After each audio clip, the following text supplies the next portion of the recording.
30 years now. And my hope is to continue. As many of you know, I'm up for reappointment, and I understand the appointments are going to be made in the following this meeting. And there's several things that I'm interested in really following through on. And let me mention a few of them, and we can go into some detail later on when we have our Q&A. First of all, you're all aware of the Border to Border Trail, which is a joint effort between Washtenaw County Parks and the Metro Parks here in Washtenaw County. I think we're going to be able to complete that within the next 5 or 6 years. So that's a pretty exciting project that I'm very interested in. Another new initiative, which I'm sure Amy will talk a little bit about, because we've had some recent developments as of this afternoon, is a new program that we're working in collaboration with the city of Detroit and other counties. And that's to really serve youth throughout the region, particularly underprivileged youth, with respect to swim lessons. So we've got a new initiative going that'll probably start this summer, involving Rutherford Pool over in the Ypsilanti area. And that'll be something in collaboration between Washtenaw County Parks, the Metro Parks, and the city of Ypsilanti. Another thing, I don't know if you were aware, but about 4 years ago, there was discussion from a consultant that we had about closing Hudson Mills Golf Course on the west side, just north of Dexter. And there was a public hearing at that time. And fortunately, the board, with my insistence, agreed that we would continue to open it. And it turned out to be a good thing, because that park, that golf course, serves not only the county as a whole, but is a particularly important place for the Chelsea and Dexter areas. And I want to, we've had an upsurge in golf since the pandemic, and I want to see that continues as we move forward. So I don't want to see that closed down. Finally, we have recently initiated a climate action plan, or at least the development of climate action plan. And one of the things that I'm very interested in seeing is how that climate action plan can work with the county's climate action plan that is now being developed. And there's some ideas that I have that I think we can do a lot more together over the next several years. So I'm very interested in continuing on with my appointment. And I hope that you'll look upon that favorably in the next meeting. So let me turn it over to Amy now to give you some overview of what the Metro Park is doing regionally and what we're all about, and some of the things that are going on here in Washtenaw County. Thank you. And we're gonna.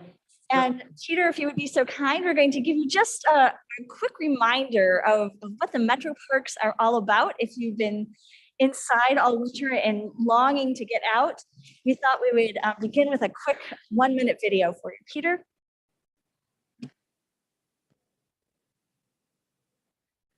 Oops.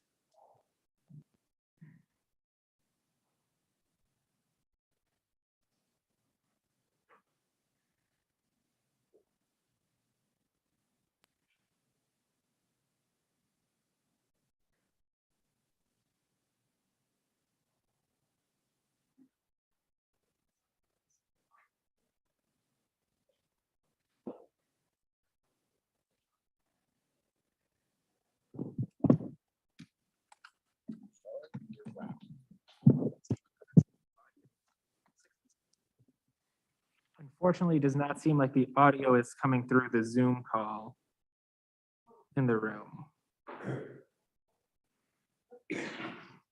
Looks nice, especially the warm weather parts. I know, right? Well, This is a 60-second spot, one of several that will begin playing soon, and just a way of talking about, and you'll see, regardless of whether the sound comes up or not, that the Metro Parks are a place for all people, for all seasons. And we wanted to take a minute today to talk to you about the work that we are doing, the work that we have been doing, and to answer any questions that you have, and listen to any ideas that you might have about the work that you would like to see us do in the upcoming years.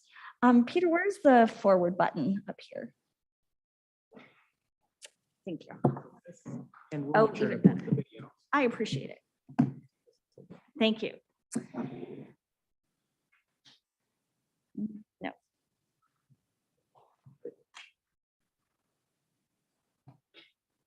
Okay, well, as you probably know, the Metro Parks are a regional park system, and we love to talk about how we are the premier regional park system in the state of Michigan. We cover all 5 counties of southeastern Michigan: Washtenaw, Wayne, Livingston, Macomb, and Oakland. We have 13 Metro Parks within our system and just under 25,000 acres of amazing natural resources. I'd love to tell you that all of our 200 full-time employee positions are filled right now. Like everywhere else, we are challenged with some of our hiring. If you know anybody who would like to be a Metro Parks employee, please direct them to our website, both for full-time and part-time and seasonal positions. And we have, over the course of the last 3.5 years, give or take, reversed a trend in which visitorship in the Metro Parks had been declining for a period of time.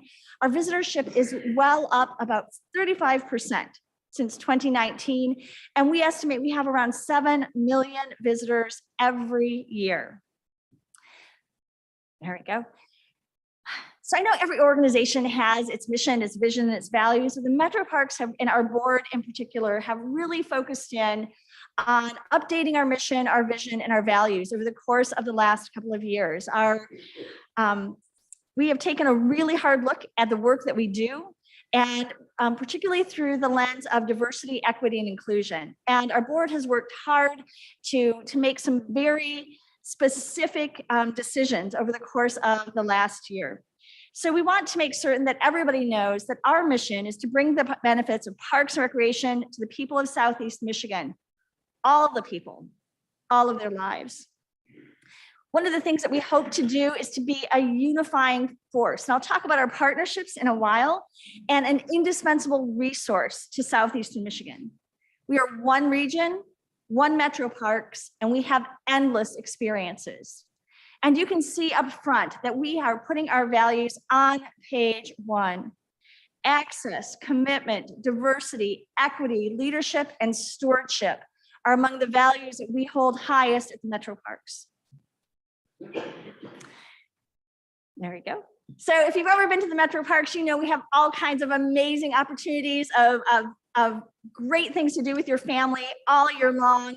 We've got 250 miles of trails, 78 playgrounds throughout the entire system, 10 interpretive centers, 3 mobile learning centers, 5 beaches, 7 golf courses.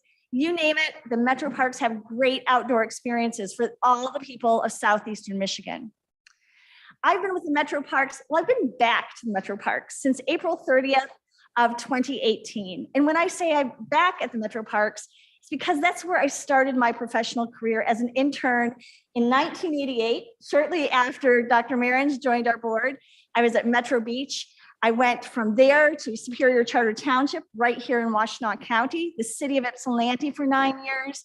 I spent 19 years in Genesee County, and I've always longed to return to the Metro Parks. So this has been a dream come true, and the opportunity to work with the board to achieve the things that the Metro Parks is really capable of doing in terms of serving the region.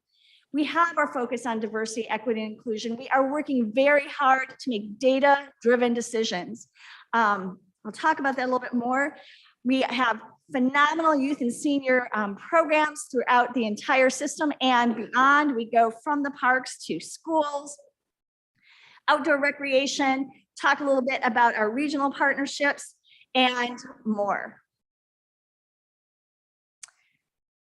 One of the things that we know is most important to people in the region is the stewardship of our natural resources. In those 24,000 acres, 80% of which are undeveloped.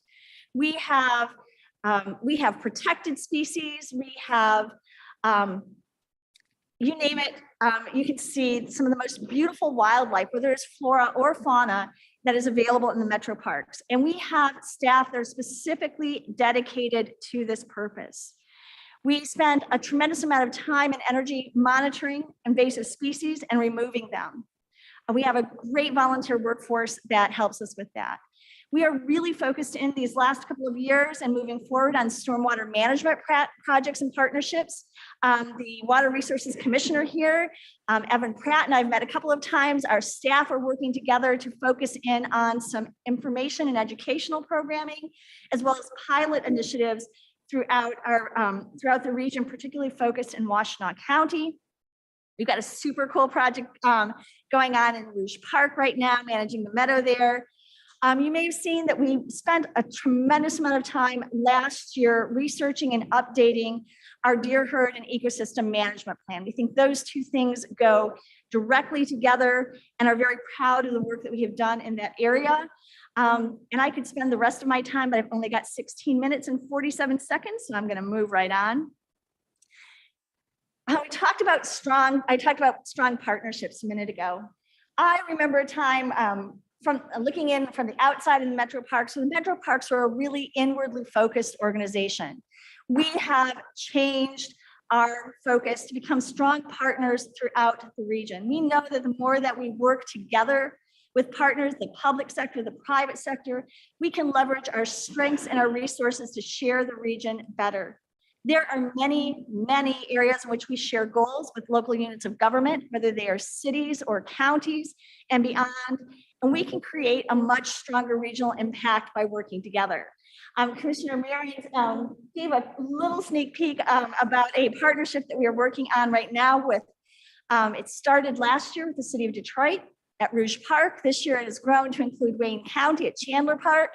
And I was given permission in my conversation a little bit earlier this afternoon by your own director, Coy Vaughn, Jessica and Joel from the Rutherford Municipal, Friends of Rutherford Municipal Pool. And we will be making an investment in Rutherford Municipal Pool to provide free swim lessons, to make the entire swim lesson program at Rutherford Municipal Pool free to every single child who is in that program. And we'll have more details for you later, but couldn't really keep that to myself. The regional connectivity is just, the border to border trail, the Washtenaw County Parks, the Road Commission, HWPI, the Ralph C. Wilson Jr. Foundation, all of the members that have made that program just incredibly successful, and it grows by leaps and bounds each year. One of the areas that we have really focused in on is physical accessibility to our parks. Way back in 1988, when I was an intern, my job back then was to evaluate the parks for physical accessibility. We hadn't made a lot of progress over a period of time, but we are very focused in on that now. We work with an organization called the Fair Play Coalition, which is parents of kids with special needs, and have had some really great outcomes, including a new playground at Kensington at Maple Beach and at Lower Huron, which is just outstanding.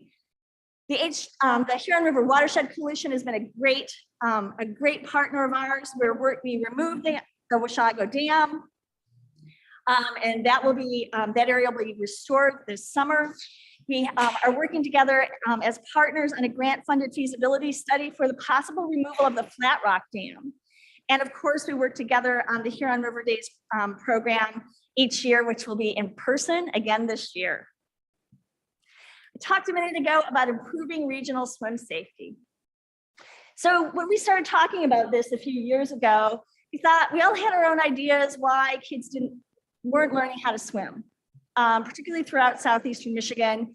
And I know many of you are familiar with the statistic that 70% of the kids in the city of Detroit don't know how to swim. And so initially we thought, well, maybe not enough swim lessons, not enough pools. We weren't really sure.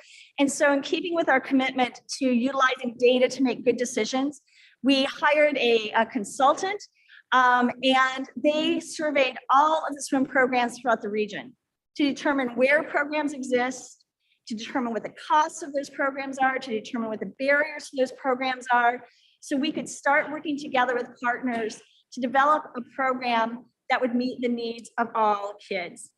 So the thing that we found out that was the biggest barrier, as I said before, is people just can't afford swim lessons. The average cost per lesson is crazy. Now that includes some of the private lessons, right? But it's not hard to understand why it's hard for families to get their kids into swim lessons. And so with that lowest hanging fruit, we are partnering with various municipalities throughout the region to make that happen this summer. Our board has made a 3-year commitment and encumbered $500,000 for the purpose of supporting swim lesson programs throughout the region for the next 2 to 3 years, as we put together enough data to hopefully eventually bring it to a funder who can solve long-term funding issues, and both from the programmatic side and from investing in crumbling infrastructure in aquatic facilities throughout the region, because they are really expensive to maintain and most of them are pretty darned old. One of the things that we were super excited about in 2019, which seems about 100 years ago right now, but we entered into a partnership with the Detroit Riverfront Conservancy. You might have heard for many years there's been a lot of concern about whether the metro parks were equitably serving the people who live in the city of Detroit. And those were well-founded concerns. There were many attempts over a period of time to do something. They just never came together. But in 2019, our board came together with the Detroit Riverfront Conservancy Board, and we had the great leadership of Commissioner Marins, who serves on both boards, and the late Senator Levin, to help make this happen. And the reason this might be of interest to you, not only from the perspective of big partnerships that make things happen, but on the riverfront, it is not just City of Detroit residents who use the riverfront. Nearly 40% of the people who come to the Detroit riverfront come from outside of the City of Detroit. And so making that amenity available to folks benefits everybody throughout the region and beyond. So I talked a minute ago about using data. One of the first things that we did in 2019 was we asked Epic MRA just to do a public poll and help us understand what our brand position is throughout the region. This, of course, has changed as the world has changed since 2019, but it was really very helpful to us in developing what is now an award-winning marketing and communications program.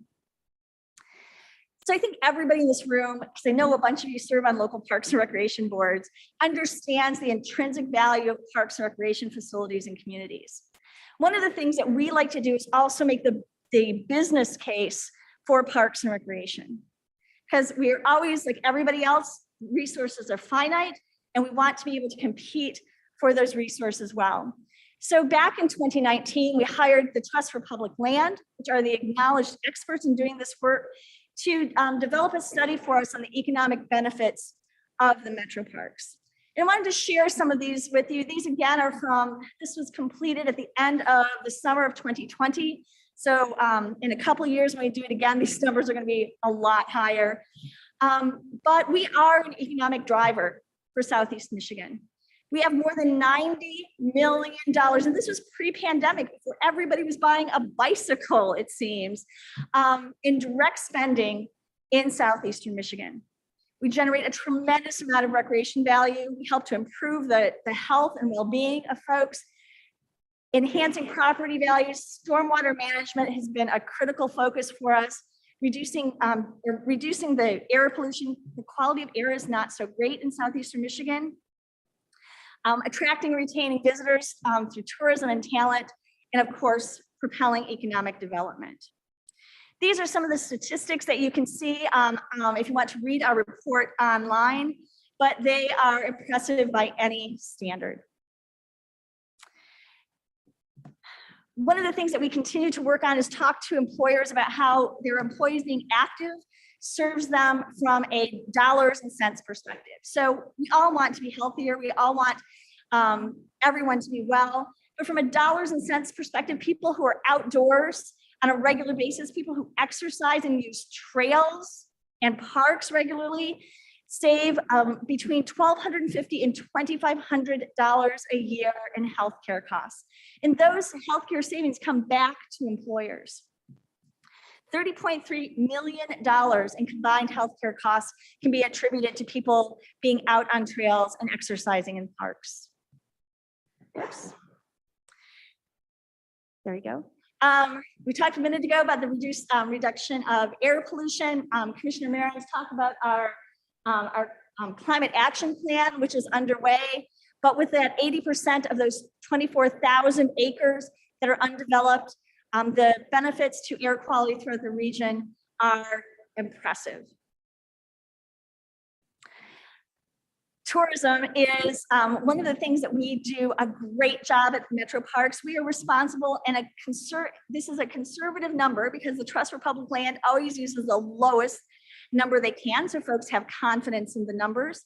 We are responsible for over $90 million in direct visitor spending.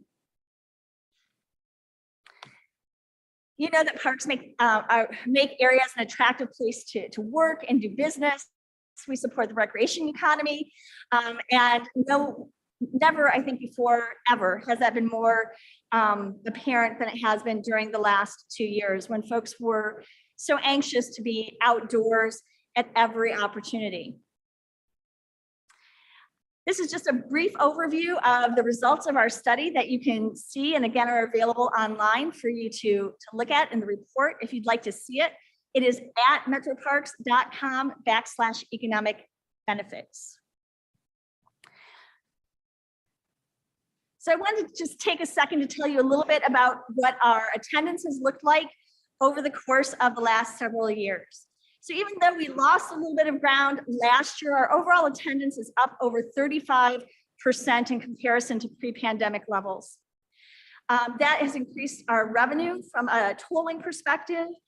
We remained open during the entire pandemic, and we worked relentlessly to make that happen, communicating with our representatives at the county health departments and in Lansing. And in the early stages of the pandemic, we made admission to the Metro Parks free, 3 days per week. Last year, we were able to partner with DTE and offer 3 free weekends at the end of the summer. DTE spent over $500,000 supporting that program so that people could come into the parks free every weekend at the end of the summer. And 2020 again saw an increase in vehicle traffic, even with those free days, of about 28% compared to the year before. This is just an overview of what our car counts have looked like over the course of 2021 in comparison to 2020. And March of 2021 was much kinder to us than March of 2022 was, but it was a really extraordinary summer for us. Back in 2018, we started a program scanning our annual permits. If you have a permit to a Metro Parks, you notice then that we have a little barcode at the bottom of that. And we started doing that so that we could tell where people were coming from to the Metro Parks and where we were not serving people well. So last year, we also are able to do that with daily passes. So we have a better sense of where those gaps in services are. But in addition to car counts, you can see the very impressive numbers of folks who come into the Metro Parks in Washtenaw County by bikes and as pedestrians. And that grows every single year, thanks to that lovely partnership with the Washtenaw County Parks and folks here locally. In 2021, the average annual permit holder came into the parks 5.8 times. Over the course of during the summer. Over the course of the year, it was over 8 times. And one of the things that we've consistently seen in our data is that most people with an annual permit visit the park that is closest to them most often. This is a little bit more information about where, again, so underscoring that visitorship and what it looks like from park to park. And golf. Commissioner Marin's mentioned a bit before. As you probably know, golf rounds were declining over the course of well over a decade. And if there was anything positive to be found in the pandemic, it is that people discovered or rediscovered golf. And our golf rounds and our golf revenue have been up since that time. And those programs, that revenue generated by those programs is our third highest source of revenue, which helps to support all of the other programming that we do. Disc golf is just complete and utter insanity in terms of its use. Hudson Mills is second only to, well, it's third actually in our lineup. But I was at the course at the end of last year and heard some very colorful comments about how great our baskets are there. I'll let you imagine what they were, but I can assure you it is one of the very most popular places. Talked a little bit about swimming before. We were very happy that we were able to open our pools, some of our pools during the pandemic under really restrictive conditions, and continue to do that last year. We are looking to open on time and on schedule Memorial Day weekend this year. Our interpretive programs are really second to none anywhere. You can see some of the statistics here. One of the things that we're super excited about is our board has set a priority of expanding interpretive programming throughout the entire park system and local schools. And over the course of the next several weeks, we'll have an announcement about how we are working with local schools to improve access to science-based programs. Parks and recreation, natural resources are not the most diverse fields on the planet. And so we believe if we can begin with kids at the elementary school level, interest them in the natural resources, the natural sciences, and parks and recreation, that we can help build the overall diversity of our field, not just at the metro parks, but throughout the entire field for the good of everyone. If you're a cross-country ski fan and you're brave enough to be out in the cold, you know that we have really extraordinary facilities. Huron Meadows has a track specifically for that purpose, and it opens early and stays open until the very end of the season. Quickly, as I'm moving through, I want to let you know that we work very hard to bring in additional resources to metro parks. We don't just kind of sit back and wait for our tax revenue to roll in or folks to come to the golf courses. We aggressively pursue private and public grants, and many of those take place within our parks in Washtenaw County. A particular focus has been expanding the Blue Water Trail along the Huron River that runs through the entire system. And just as a reminder, I wanted to share with you, we are very proud of the work that we are doing. We appreciate everyone's support on our initiatives, and thank you in every possible way. And with that, we'll see if we've got the sound working by any chance. No, we do not. But I'll send you a link via email and you can play it on your own computers when we laugh. And please do feel free to follow us on social media and see what we're up to every single day. Thank you. All right, well, thank you We are both. ready to answer any questions that you might have. I think we've got 5 minutes for questions. Does that sound right? Commissioner Sanders, start us off. Can you provide some input into the relationship that you have with Rutherford Pool? Like, who initiated that? And I guess I want to ask if it's new, and if it is new, why is it new? Do you mind if I start? Go ahead. Okay, so I'm going to admit my complete and absolute bias. I was the Parks and Recreation Director in the city of Ypsilanti from January 2nd, 1991 to September 6th, 1999. So that's where my relationship with Rutherford Municipal Pool started. But when we initiated this new swim program, I called Coy Vaughn, your Parks and Recreation Director, and said, I don't know anybody in the city anymore. We're very interested in talking about a relationship with Rutherford Municipal Pool. He connected us to the Friends group there. We had a Teams meeting this afternoon, and I expect that we'll have a proposal that will be approved by our board next week.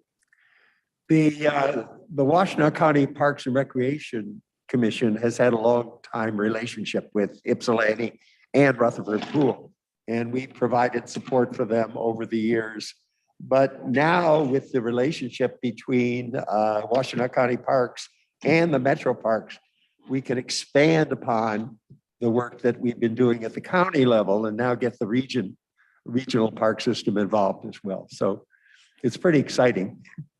Are they unique? Is that pool unique in its relationship with you, or do you support other pools? For the Metro Parks, I think we're thinking about other areas where there are underserved populations, underserved youth. This is our first year. Well, this is the second year. So our first year was last year with the In city of Detroit. Detroit at Brennan Pools at Rouge Right. Park. This year it's expanded, which is Rouge Park is on the west side. Chandler Park is on the east side. We're working on a pilot program in Macomb County. I'm partnering with the Y and Head Start there. I have had some communication with the folks in Pontiac. in Oakland County. Yep. And I'm expected to have also a partnership on the ground in Livingston County. This is our first year with that program. And so we hope that it will grow regionally over the course of the next few years, and that by working together with other providers, that we can knit together a network that serves the needs of all kids and families. And again, maybe attract some of those big funders who can help sustain a program going forward. So one last question. Were there previous asks of Rutherford Pool of our park system that may not have been responded to? I'm just asking, I don't know. Oh, I don't, So I'm just, I don't know. I'm not sure. okay. Commissioner Schenk. Thank you. As you were, well, I just want to say thank you for the presentation. I do serve on our County Parks Commission and I love parks. During the pandemic, I've spent probably at least part of one day each week at Hudson Mills. And as I was looking through your list of parks, I grew up in Southeast Michigan. I've been to all but Willow multiple times. So I guess I'm gonna have to seek out Willow Park and go spend some time there. I want to especially thank you for the swim program. My aunt died because she didn't know how to swim. She was an underprivileged child in Detroit. She didn't learn how to swim. And I never was able to meet her because she fell into the Detroit River and died. And so I say that because sometimes when we talk about things like a swim program or, just some kind of an enrichment program, you don't really think about the fact that there are lives that will be saved because you're doing this. And so I just want to say thank you. I grew up as, I think Commissioner Scott, I was a lifeguard and my parents made sure that I knew how to swim. So that's really, it's incredibly important. And I'm just so grateful. And then the final thing, because I don't want to end on a sad note, to say is that in terms of the economic importance of the parks, I sit on the Spark Ann Arbor board. And so businesses that come to locate in this area, like KLA, which has brought in quite a bit of money. Part of the reason they said that they located here, and other business owners or CEOs have said this, is because of the proximity to parks, that the quality of life is important. Of course, the university is very important, and Ann Arbor and environs are very important, but they called out the proximity to parks and the border to border trail. And so I just wanted to underline the fact that parks aren't just fun, they are also part of our economic development, incredibly important. So thank you both so much. Got a little bit of time, Commissioner Machewski. Thank you, Mr. Chair. Thank you for the presentation. At the beginning, you mentioned the new metro parks. Part of the characteristic, there's data-driven decisions, and then you presented some information about people's awareness about metro parks. But what else are you seeing in surveys that you're doing of the public and of users? And how do you see the parks evolving in terms of use? What do people want to use them for, maybe now that they weren't using them for 10 or 20 years ago? And how are you adapting to that? Sure. So there are two ways that we are collecting some of that information. One is that last year we went live with a survey program that's attached to every one of our programs. So we have a new software program. When you register for a program, you automatically get a survey a couple of days after that program to ask you what you thought and how it served your needs. And so we really have a better understanding of people who are using our programs. We are also in the process of updating our 5-year plan, our master plan, which is a requirement through the Department of Natural Resources to be grant eligible.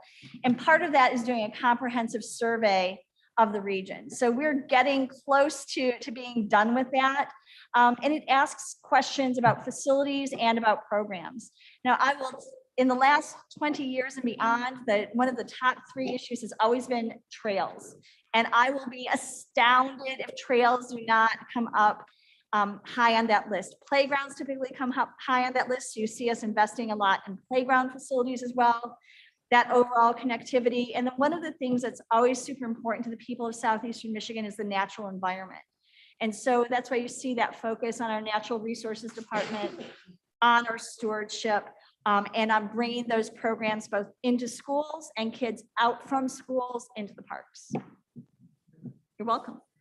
All right, well, we're going to wrap it up there. I want to thank you both. I know you've been working to get on the agenda for quite some time, and I think the wait was worth it. I really enjoyed the presentation. So thank you for all the information and for your continued work with us. We appreciate you so much. Thank you. Thank you. All right, we're going to move on to our second topic, and it's our budget discussion for the day.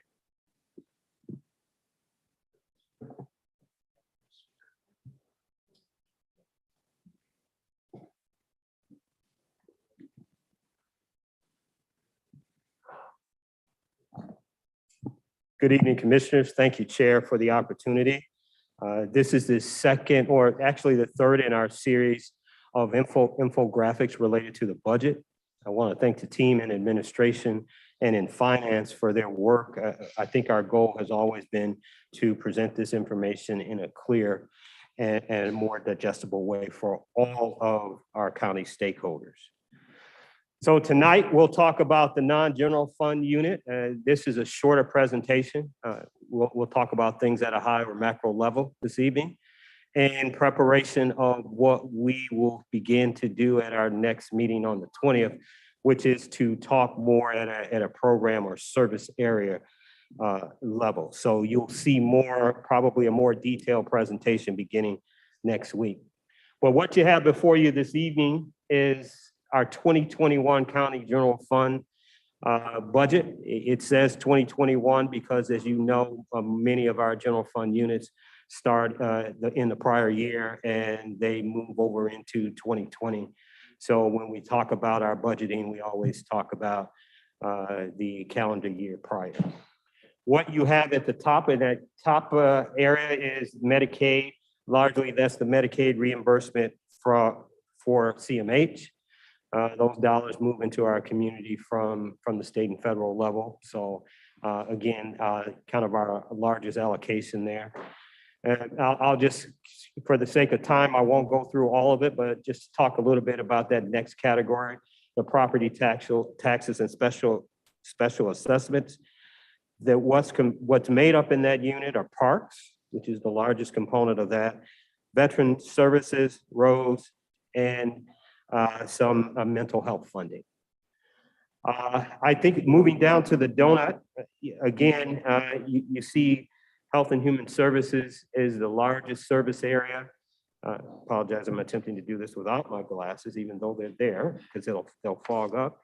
And then Public Safety and Justice represents 13% of that. To this slide, we talk a lot about Health and Human Services and you know, our commitment to those services in our community. And I think it's never been more apparent than you look at how we're spending our dollars. We continue to talk about we are what we invest in. And I think this slide clearly demonstrates that the money that comes in from the non-general fund perspective is leveraged around health and community mental health services, building inspection, on and on, those services that touch our community in that way. OCED, Veteran Services, and DHS represent that second category. So by and large, as we talk about, you know, where we spend our dollars, you see a total of $138 million in that grouping. Just for the sake of this discussion, you see $23 million that is allocated to support services. That is for risk, the accommodations tax, and our support for IT and facilities.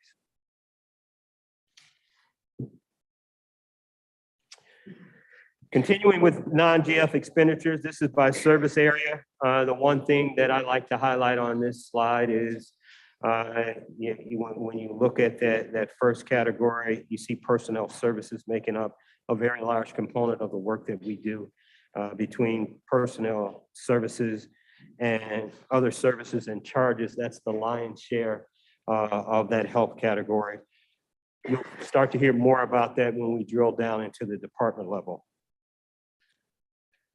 This slide talks about the types of funds and where those dollars are used. You see the special revenue category that comprises $188 million. The only other thing that I'd like to highlight on this page is the internal service charges that you see at the bottom point of that. That's the next largest group. You see debt services right now is at $5 million. That's a number that I continue to look at as a performance indicator for our county, our organization. And you see we have a very low debt service in our county. This slide talks about future work or budget topics. Beginning next week, or in 2 weeks, April 20th, we'll talk about public safety and justice. That is really our opportunity to drill down at a department level or program service area.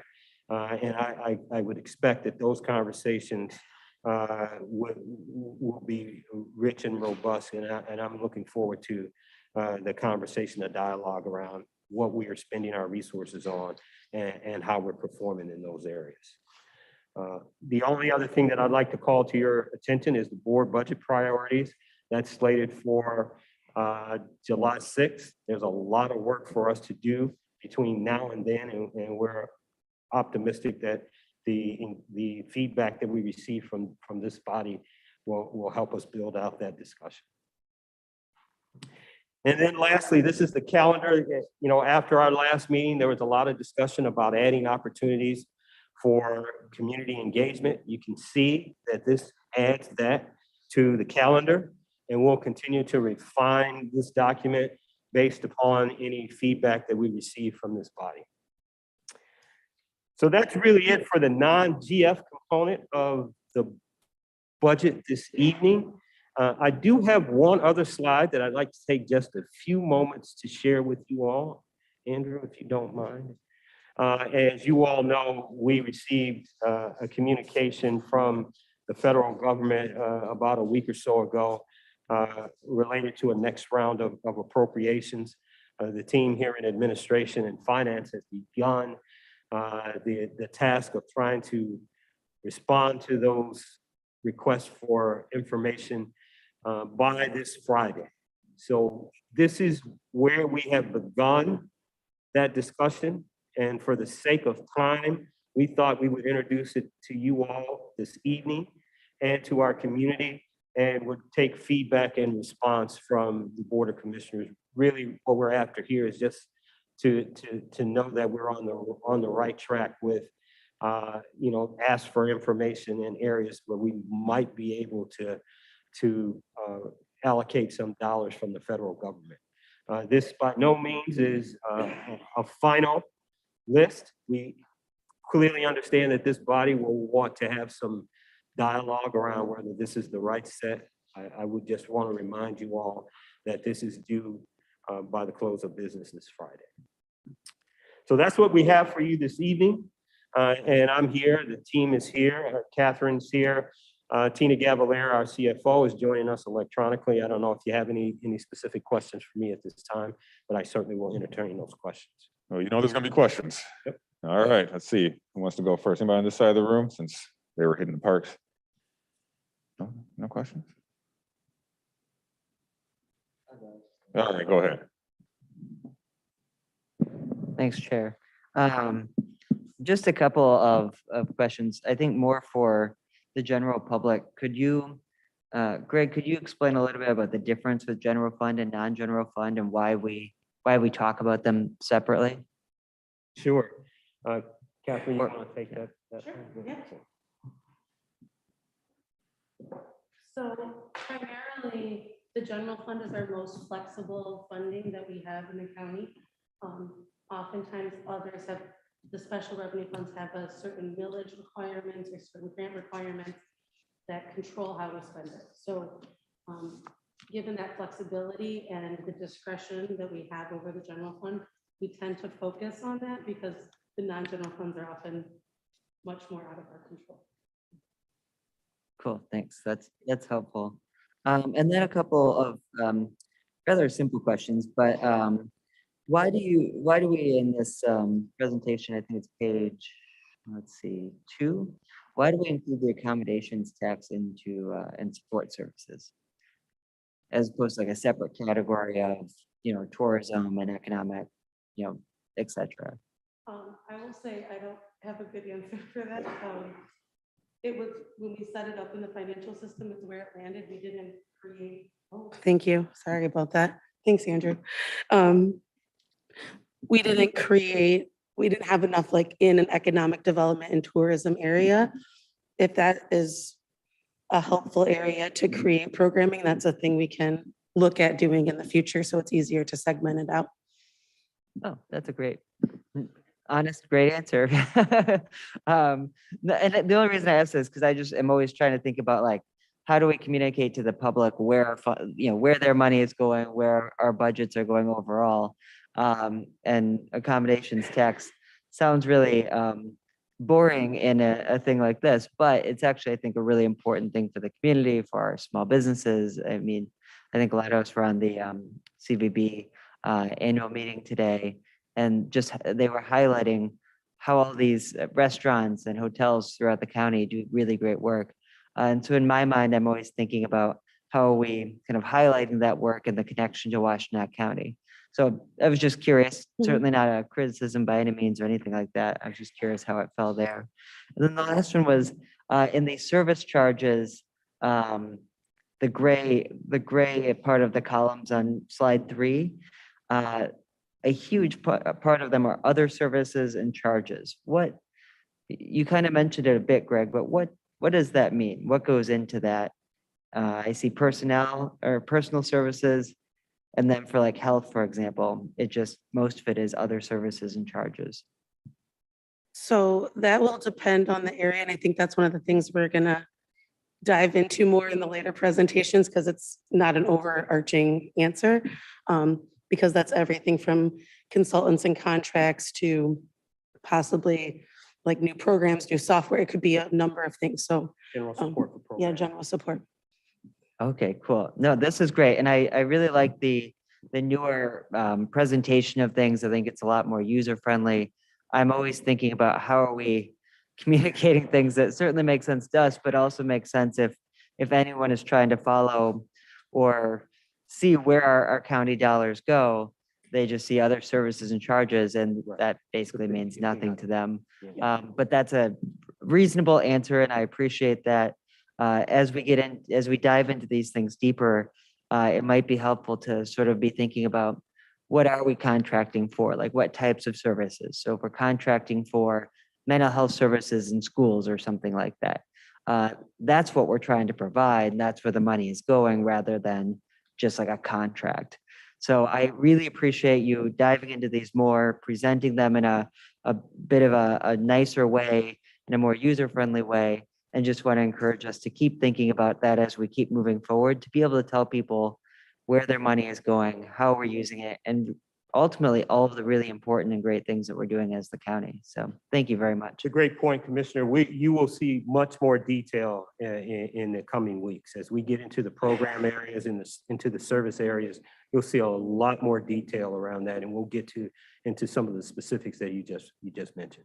Well, then one last point, and I will hush up here, which is as we dive into these other areas, my one request or hope would be that we hear from some of the departments as well, basically the folks more close to the work rather, in addition, not rather than, but in addition to the kind of financial perspective on it and the budget perspective, but from the departments themselves to tell us, hey, here's where we're spending resources, here's what we're doing. Then if we have questions at that point of, what more should we be doing, or what are we doing that's working really well? Where are there areas we might want to invest more in, or redirect resources within a department, things like that. That may already be on your radar, but just putting it out there in case it is not. Yeah, great point. That should be part of the discussion, and it should inform the work of developing a set of performance indicators. So absent a set of key performance indicators, how do we know how well we're spending those resources that we're talking about? So it's one thing for us to be able to categorize those resources and talk about where the resources go. But when you start to think about effectiveness or return on our investment in those areas, those are the things that I think we need to have more discussion around as a county and as a community. Great. Thank you so much. Thank you, Chair. All right, Commissioner LeVar. Thanks, Chair. Greg, if you're willing, you have talked before in terms of the budget about some of the misconceptions around it. I've just forgotten off the top of my head the total size of the budget when you include pass-throughs from other entities, primarily the state and the feds. What's the nearest ballpark big number that's at? Is that? I'll give you my take on it because I hear it, and I'll let Catherine correct me because she's immersed in it. I think that number is north of $330 million, close to $340 million. Okay. I too celebrate when I get something correct, so I get it. Yeah. I bring that up because I think what Commissioner Morgan just highlighted is important. We are tasked with the development of the budget as an organization, and certainly as a body, the commissioners are in charge of approving it. But I think the 9 of us collectively and individually are also tasked with explaining, one, why do we support or not support a budget, and two, what's in it, what does it do, and how does it help? I thought a great meeting on Monday morning with a couple folks who are active with a local nonprofit social justice organization, and they're going to contact all the other commissioners too. What they are looking to do is to seek to inform our work with their thoughts on what we should do in our budget. And I made the point to them that, one, separate the ARPA dollars as one time we've got a process too. But the other point is, I tried to say to them, when you look at a total budget of $330 million, that seems like a lot of strategic capacity to affect change. And it can be, but many times we've seen at this table, the effective amount of money that we can make significant changes with come in under that $3 million mark. And when you have a $131 million general fund, you're looking at basically 2%, give or take. It would be great to see in the presentations any sort of visual or even language tool to make that point, because I think what we'll see is increased calls for community-based budgeting and participatory budgeting. I think we'll see increased calls in terms of things like, what are our outcomes and so forth. But having a consistent and constant picture of just what level of funds are truly flexible, truly sort of able to activate, I think that would help us, one, make best informed choices here, and two, better communicate around expectations with constituents and with the community broadly. Because I think sometimes we hear these big giant numbers. Public health is a great example. I looked to Katie and Justin. We allocated, I think, like $2.1 or $3 million from the general fund to public health. And it sounds like a lot of money, and it is. But we're mandated to meet a big chunk of that just to activate state funds. And that's very small in the totality of the total departmental budget. Anything we can do to flesh that out and to sort of highlight it would be great. I'm not being critical in any way, but I think building on what Commissioner Morgan said, it will help us in the process and then to communicate the process. I think that's an excellent point. I'm glad that we're having this exchange. Let me just say really quickly, we talk about that $330 million number, but let's also layer on what we, parts of our infrastructure and what we insure the infrastructure for. We're about a $500 million organization. Now, to your point, the amount that gives us flexibility is somewhere significantly less than that $500 million. But I do think that we need to, as a community, have those kinds of discussions. We're spending a lot of time and energy talking about the ARPA dollars, and rightfully so. Please hear that. But if we really want to sow the seeds of change in our community, we will focus on how we use or leverage that $141 million of general fund resources that we will have over the next 10 years. That's $1.4 billion. Now, I understand that that comes with some strings as well, because we have staff, we have support for programming, and some of that is more rigid than we all think. But really, as we start to migrate, and I go back to what the initial conversations that I had with Commissioner Morgan several years ago, I think until we start to think about how we're spending those dollars, we won't effectively align our service delivery model with the expectations of the community. So how to get at that, I think, is the $24 million question for us. Thank you for listening to my abundant vocal input. I appreciate it. I do think we can bring you back something that speaks to the flexibility of those dollars. It was good input. Commissioner Scott, go ahead. Thank you, Chair. Mr. Dill, thanks. What I'm going to say is very akin to what Commissioner LaBarre just said. And so I think, in the interest, we've heard Commissioner Morgan say, like, so people who are listening to this discussion, trying to make some of those distinctions, I think it's exactly what I was going to say, to try to make a distinction between what we have to do and the amount of money really at play, because there are funds available, there's money available to do different things with, but we also have, and I remind commissioners of this too, stewardship to the people that work for the county as well and for their families. And so we want to make sure that we continue providing them with a living wage, a truly living wage, not what people say is a living wage. And we want to make sure we continue to provide people with good health care and retirement, and taking care of our community also starts with making sure people who work here are taken care of as well.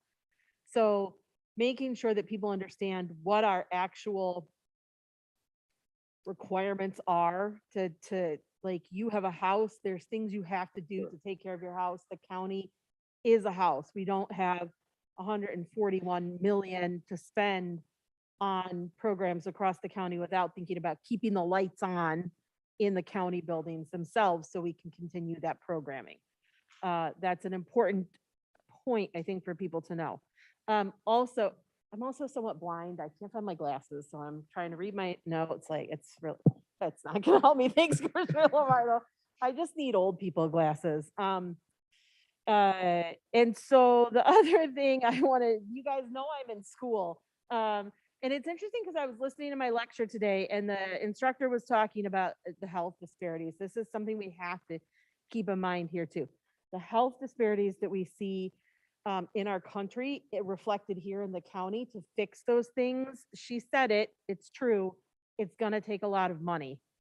So we have to think about what we're gonna do if we wanna address health disparities that are disparities not only in terms of race, but gender, but geographic regions in our county. Those things are all gonna take money. And so thinking about how we're gonna align those priorities is important. Finally, since that was just a bunch of points that I was making, I just want to end with one more point. And thank you for the presentations. I feel like you've set out a curriculum for us in a sense. said, I feel like everything is organized. You are also taking our continual feedback and having an iterative process. I can see where each presentation is leading into the next. It's a good primer for also people in the community if they want to key in to these meetings for this budget discussion to kind of understand budgeting process and what we're talking about going forward. So thanks for the kind of broad curriculum approach I feel like you're having. If you're not doing it on purpose, don't tell me. It feels like it is. Thank you. We are, and to the point that all of you made around the general fund, I keep talking about it in terms of that's what gives us the maximum flexibility. Off the top of that, roughly 70% of that is labor, workforce. So to your point, Commissioner Scott, let's take 70% of that off the top to say that's what helps to keep our house in order. You all have the flexibility to determine how labor provides the services to the community. So again, as a component of that $141 million, when we bring something back that talks about that at a high level, we will have a breakdown or a micro level view of where that $140 million currently is. You'll see some of that next week when we talk about the sheriff's budget. And when you look at what's mandated, what's discretionary, and what we do to support our contract policing, we're a contract policing county, that changes the picture around how the sheriff's office is currently funded. So looking at those high level, macro level, or macro level numbers doesn't tell the full story. So we will get to that. And we are trying to build up to those service areas because again, that's where this conversation should be headed. So you're welcome. So we got a little bit of time left. Andrew, could you throw the list of those projects back up there? I want to make sure people have time to give any feedback on that since it's due, you said end of the day Friday, right? Administrator Dill?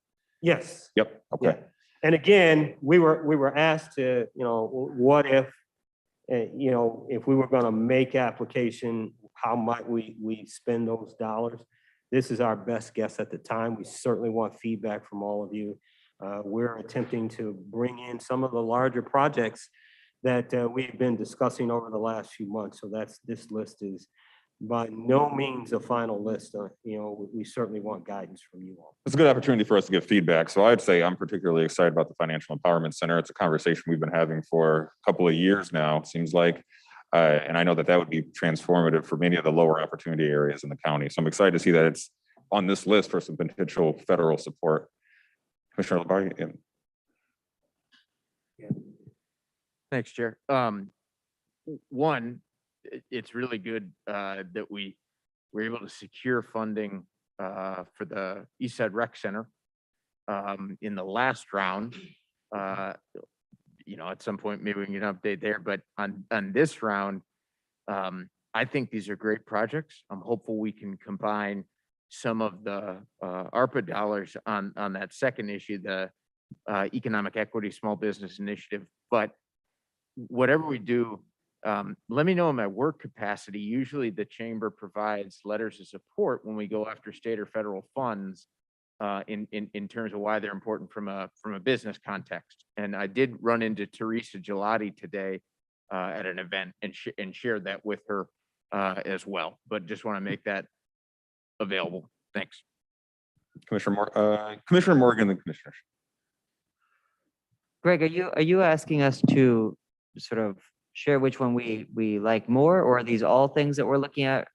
These are all things that we're applying for. And I'm asking you all to just give us a simple head nod this evening and take some time and maybe over the next 24 hours to say, Is a West Side Service Center fundable? Like, is that something that meets their criteria, do you think? You'll need to build it out, but it is something that's been on our radar as we think about the county service delivery model. As you all know, and I'll be quick here, much of the county's infrastructure is built around the urban core. We have sections of our county that have transportation issues. We have aging populations to address. So this is an attempt for us to meet our residents where they're at. And the West Side Service Center continues to be something that is on our radar. So again, we're looking for resources to support that initiative. And this is just one of those things. I like all of them. I think they're all great. No concerns here, but whatever makes the most sense to submit sounds good to me. Cool. Commissioner Schenk. Thank you. All these things are important. I know the Financial Empowerment Center. I was attending visiting sessions before the pandemic. I know that it could make a real difference in a lot of people's lives and support some of the other work we're doing here. Same thing with the economic development support. We've had some meetings throughout the years, the last several years, trying to figure out how do we make this happen. And then Water Street, I know that the fact that that land is polluted is making it very difficult for any kind of development to happen there. And that this would make a difference. That we talked about this at the Brownfields Authority, that there's not really money for its specific, there's not really money meant to address the specific situation there.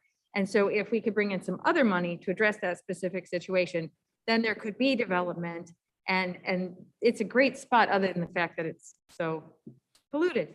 And then the Whitmore Lake Medical Clinic, there have been a number of people in Whitmore Lake who've been working really hard to get a medical clinic there. There are a lot of people who, it seems like it shouldn't be that far from Ann Arbor, but it just is for a lot of people who live in that area. And then the West Side Service Center is something that I've been talking with the mayor of Chelsea about today. And it's something that is definitely something that people are talking about wanting. So I just want to thank you for all that. And then the one question I have is last night I was talking to the executive director of the Huron River Watershed Council. And she was wondering if there was anything for green infrastructure. And I had gone through it, but there's a lot there and I didn't think there was. I just wanted to double check if you had seen anything. We'll take another look. I didn't notice anything that was specific to that. So we'll take another look. Okay, thank you so much. I know it's a lot of work when you already have a lot of work on your plates. Yeah, absolutely. This deadline came out of nowhere. So we appreciate all the time that staff are putting into this. Go ahead, Commissioner Scott. Thanks. And thank you, Chair. I'm not even sure about really what I'm asking. I'm looking at that West Side Service Center. I'm trying to make sure I'm representing some of Commissioner Beeman's. She has done a lot to educate me in particular about the rural west of our county, and thinking about that West Side Service Center and what I've heard her talk, like asking what's encompassed in a service center out there, what types of services, and if there's anything extra we could do to help that rural west side. I am continually struck by her discussion about the lack of pharmacies in her area. And I just think boy, for the people who are aging out there and knowing the number of prescriptions that people are on, to think about something we might do to help that area of the county with a little bit more health infrastructure, which is probably different than this service center, and maybe even thinking about going further out into an area around Manchester, would be something to think about how we could incorporate. But maybe that's another discussion, knowing that you've got to have this in by Friday. Well, but we want to make it as flexible as possible. And I do want to take this opportunity to give a shout out to Commissioner Maciejewski, who has been on the forefront of this conversation for a while now. But to your point about pharmacy, not so long ago, the county had pharmacies in several of the county's buildings. So as we think about how we modify our court operation and what we do ultimately with the Chelsea court, there are a number of opportunities for us to create a dedicated service center on the western part of the county. And I'm certainly not married to that location. We certainly want to do what's best, but I think programmatically there are a lot of things that make sense to provide support to the western part of the county. Thank you. Thank you, Chair. All right, anybody else? Commissioner Morgan. Sure, just one last comment on the budget that in response to Commissioner Laur's comments earlier. I just want to make another plug for us eventually or as quickly as we can getting started on a new long-term comprehensive planning process. I think and I know this is something you've heard a lot and you're thinking about, but as Commissioner LaBar was talking about, how are we using our resources? What do we actually have to make kind of transformational change? Listening to your comments about we do have resources to do some of those things. It all takes long-term thought and planning. And even looking at this list of projects here, these are the types of things that if we have a long-term plan of what we want our county to look like and what kind of things we want to be providing for residents, then it's so much easier to shift resources slowly over time, or realize an immediate need that we need to fund, or have projects ready to go and kind of more shovel ready when federal or state funding opportunities come along. So I just want to put in another plug for that to eventually work on that process. Thanks. Absolutely, Commissioner. It is in the queue. We talk about it almost daily. I know you guys are tired of hearing that. You want to see some action on it. You will see some action on it in the coming months. I think it's fair to say it's further along than just in the queue. Yeah, well, it is, but until such time as I'm standing before you or someone from my team is standing before you with a framework, it just seems like that it is one of those things that we continue to talk about and really not move forward. So I fully understand. All right, anybody else? Commissioner Maciejewski, go ahead. Yeah, I'll chime in here. Thank you, Mr. Chair. I just wanted to speak on the West Side Service Center inclusion and appreciate that being included here. And it's something that's come up as we've had those Chelsea courthouse discussions as being I think a really great opportunity in terms of timing to really think differently about how people can access resources on the west side of the county. Has been pointed out many times. Once you get west of Zeeb Road, that is the only county facility, is the Chelsea courthouse. And with the way that the court is looking at administering their cases at this point, I think there is a great opportunity to look countywide across all different offices and departments about how we can bring resources to people where they live, as the administrator has pointed out, and be able to access them that way. So I appreciate the comments this evening and the interest in a West Side Service Center. I think it's something that's holds great possibility, and look forward to hopefully working on it more in the future. Thank you. All right. If there's nothing else, then I'm going to thank you and the team. Oh, you got something else. There is one other thing, and this is not an aside, but it's just coming as a component of what we will bring to you next week. Next week, we'll bring you a proposal to add an FTE to support the barrier busters work.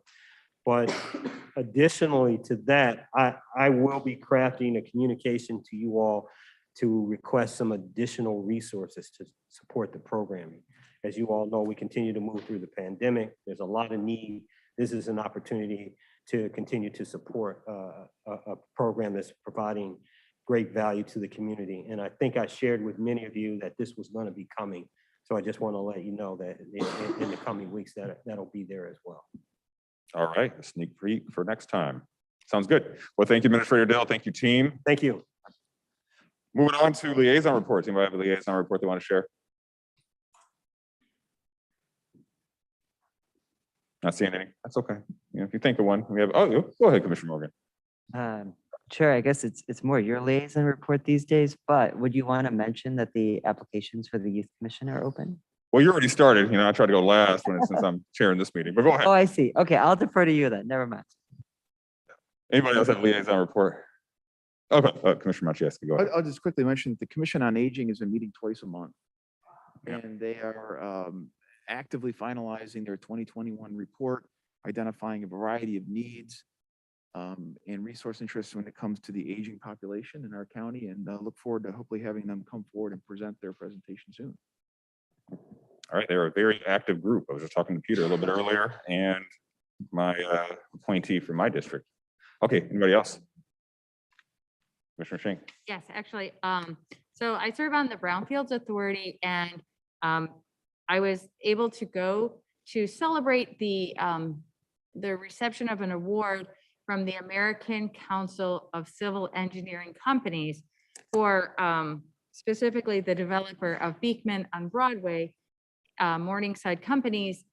They were the ones who were getting the award, and they invited me, and it was pretty cool because I learned about the project, which was a brownfield site and considered undevelopable for many years. It's down in Lower Town, and there's a permeable barrier in the soil under the building that removes over 99% of the contaminants from a dry cleaning facility and prevents those contaminants from going into the river. And so it took a lot of cooperation from the Office of Community and Economic Development. Nathan Vogt was very important in the process, kind of held a lot of it together.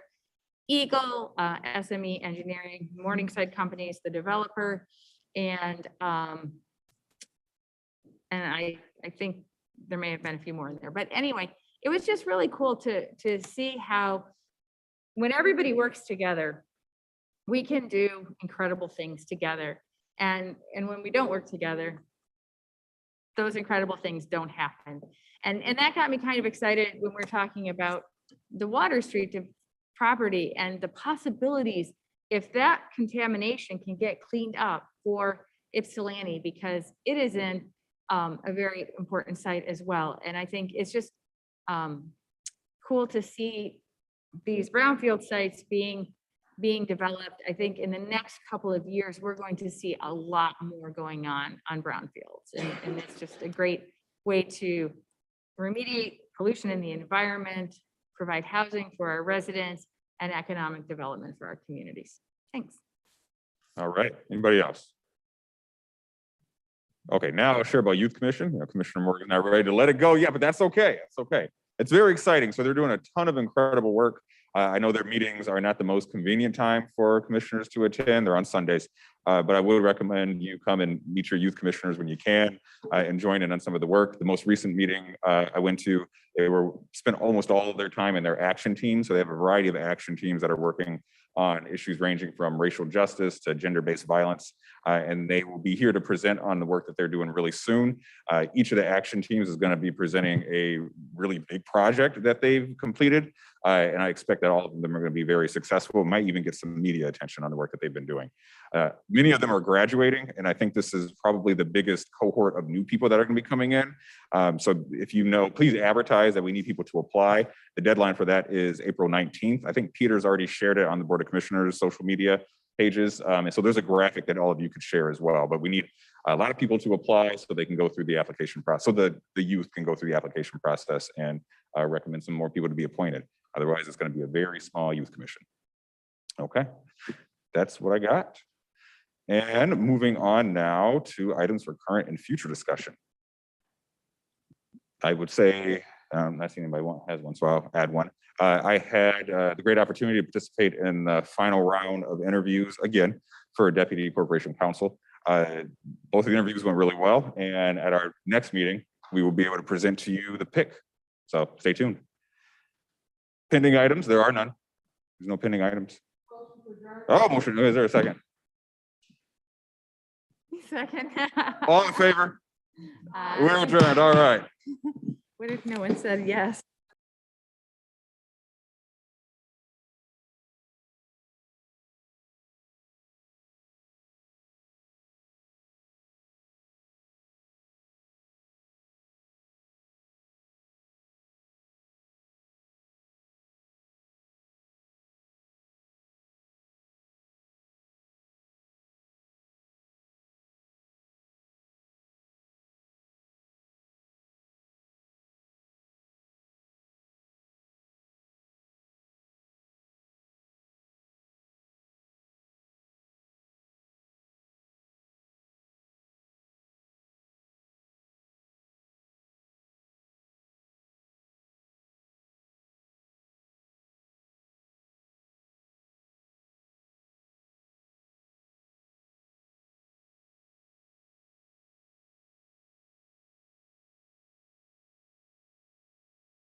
Good evening. Thank you, everyone, for coming tonight to the Washtenaw County Board of Commissioners meeting for April 6th. We're going to start with the Pledge of Allegiance. I pledge allegiance to the flag of the United States of America and to the republic for which it stands, one nation, under God, indivisible, with liberty and justice for all. Thank you. Mr. McKay, will you please call the roll? Commissioner Beaman, Commissioner Hodge, Present. Commissioner Jefferson, Here. Commissioner Labar, Present. Commissioner Machieski, Present. Commissioner Morgan, Present. Commissioner Sanders, Here. Commissioner Scott, Here. Commissioner Schenk. Present. Thank you. We have a quorum. Thank you. I do want to note that Commissioner Beaman is very ill and was not able to come tonight. Next, we have public participation. When it's your turn to speak, if you'd like to speak, please approach the mic. You will have 3 minutes. The light will be green and then yellow and then red. And we ask you to stop of your own accord when the light turns red so that we all can have a turn. Thank you so much.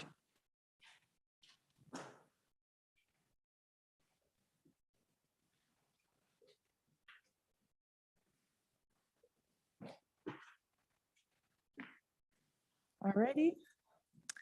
Hello, everyone. My name is Attorney Robin McCoy, and I am running for state rep for the 32nd District. Excuse me, and you can start over, but could you please keep your masks on when you I speak? didn't know. Okay, Thank you so sometimes we much. do. Okay, that's fine.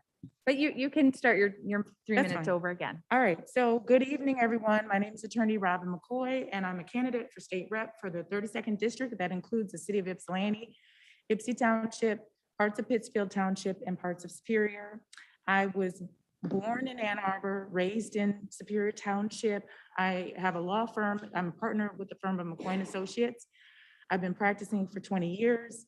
And so I've been dedicated to this community for that time. I specialize in criminal defense. I worked as a lawyer, guardian ad litem with the Michigan Children's Law Center and received accolades as lawyer, guardian ad litem of the year, other awards. And I've traveled around the state doing workshops on expungements, what to do when stopped by the police, how to navigate the public school system.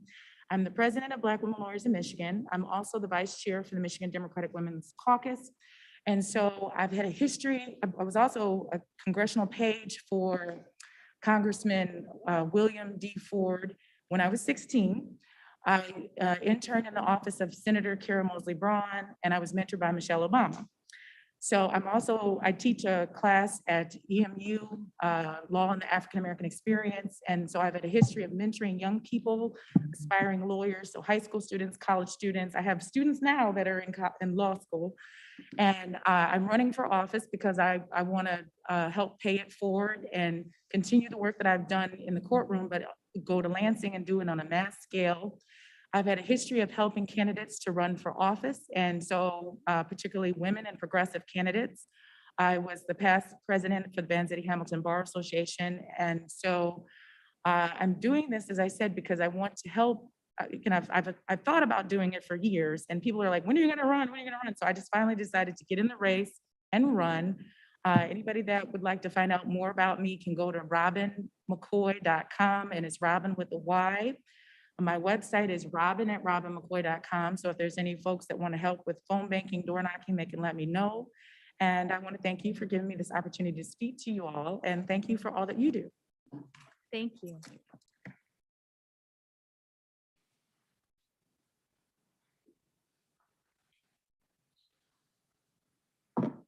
Hello, my name is Teacher Barton. I currently live in District 8.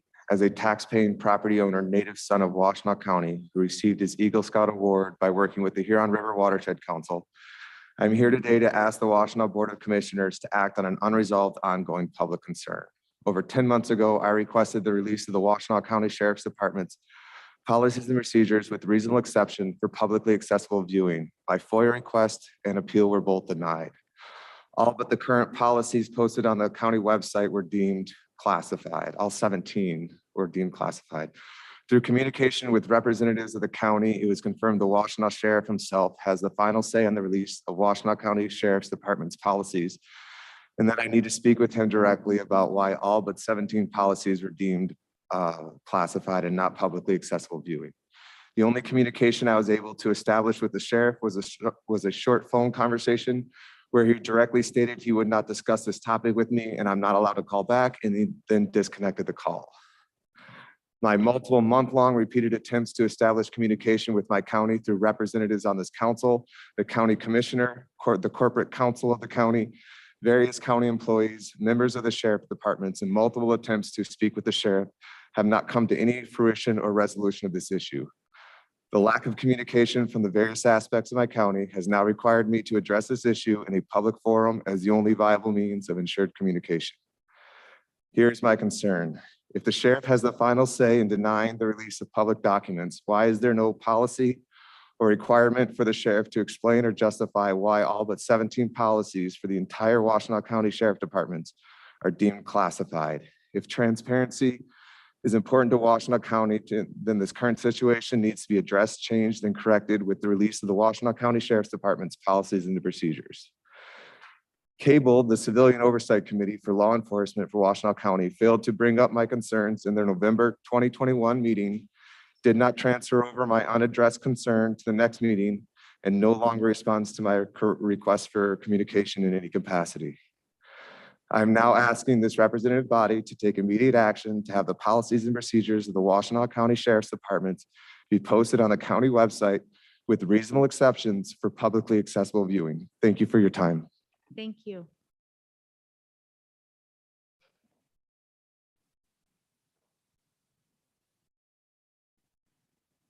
Good evening. I am Bill Ruddock. I am a citizen of Chelsea. I'm also a council member of Chelsea. I'm here to speak for myself, though.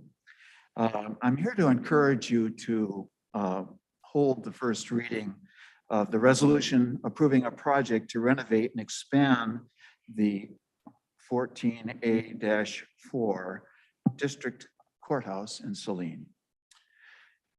The plain reading of the resolution, the sixth whereas has, the project would add a second courtroom, but nothing in the resolution states what that second courtroom is for, why we even need one. The cover letter from Lisa Lotzek and Jason Fee indicates that the expanded footprint is because of challenges with existing spaces, primarily with the Chelsea courthouse. It is unclear and unspecified what, if any, services would be done in the Chelsea courthouse once this project is undertaken. The same letter acknowledges that there are concerns, and I think you heard about some of that in your working session. There are concerns that are being voiced in the western side of our county that we have in general about losing a courthouse that's been functional for a long time in our community. The letter does say that, does acknowledge that there are concerns, but it says these will be worked out after the project almost is complete. You're going to spend a lot of money and you haven't figured out how we're going to use the courthouse in Chelsea. So that doesn't make sense to me that you would do that. You would want to know why you're spending this money and what it's going to be used for and how the facilities you have will be used after you're done with this project. I believe that we've also been receiving conflicting information from the court, people within the court themselves, and from the city or the council. I'm sorry, the county administration. And I also believe our community would work with the county and with the courts to address any challenges, as they're called, that may exist in the city of Chelsea courthouse building. So I encourage you to complete the work to determine how the county will support courts and other administrative functions in Chelsea before you commit a couple of $1 million to expanding the footprint of another building. Thank you. Anyone else?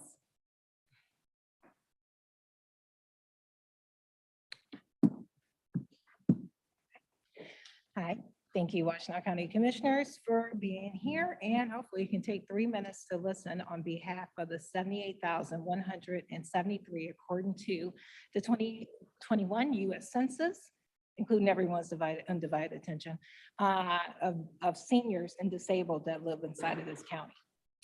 So I want to start with a paragraph from the Washington Post. This story just came out 2 days ago. Half of older people who live alone are struggling to get by on less than $27,000 a year, or the bare minimum for a single renter in good health to cover expenses.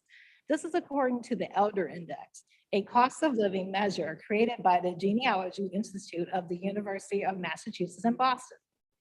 The steady climb of inflation in the pandemic has put further stress on these retirees. I want to start with that because one, make sure I have the date right. March 16th, I sent a letter over to, and it was an email, to every single one of the county commissioners here. I want to start out by thanking Commissioner Jefferson and also Commissioner LaBarre for responding back to that letter and at least acknowledging it or asking any questions. The point of the letter was that seniors in this community have got 5.9% increase inside of their COLA, that is their Social Security. But inflation for 2021 was 7.9%, which means that that is a negative 2.0% to their overall cost of living and incomes. Now, on top of that, they also received an increase inside their Part B. Their Part B went up from $148.50 to $170.22. Now, that may not seem much to most people, but for people who lives on a fixed income, that is a lot. I have heard it from the seniors that I serve in this community, and I have served them for the past year and a half. When I ask seniors, would you like to receive, if possible, with the American Rescue Act, $270 or whether it's less, if it's cut in half, $140 for buyback from your Part B, they are saying yes, that would help, even if it's for a year. And so I wish and hope, and I'm not speaking on behalf of me, this is not about me. I have always been an advocate, and even though I'm in a different role, and I'm not trying to be elected to anything, I'm advocating for the communities that I service in my business, which is the senior and disabled community. If this board can find somewhere in the area between 10 and $1 million, depending on how you shape it, to give back to these communities, these seniors, some money on their Part B, it would be game changing and it would be needed and necessary for them. If you don't believe me by standing here, ask a senior if they would like to receive some money back on the Part B and the American Rescue Act. And I bet you the answer will be yes. Thank you for your time. Thank you.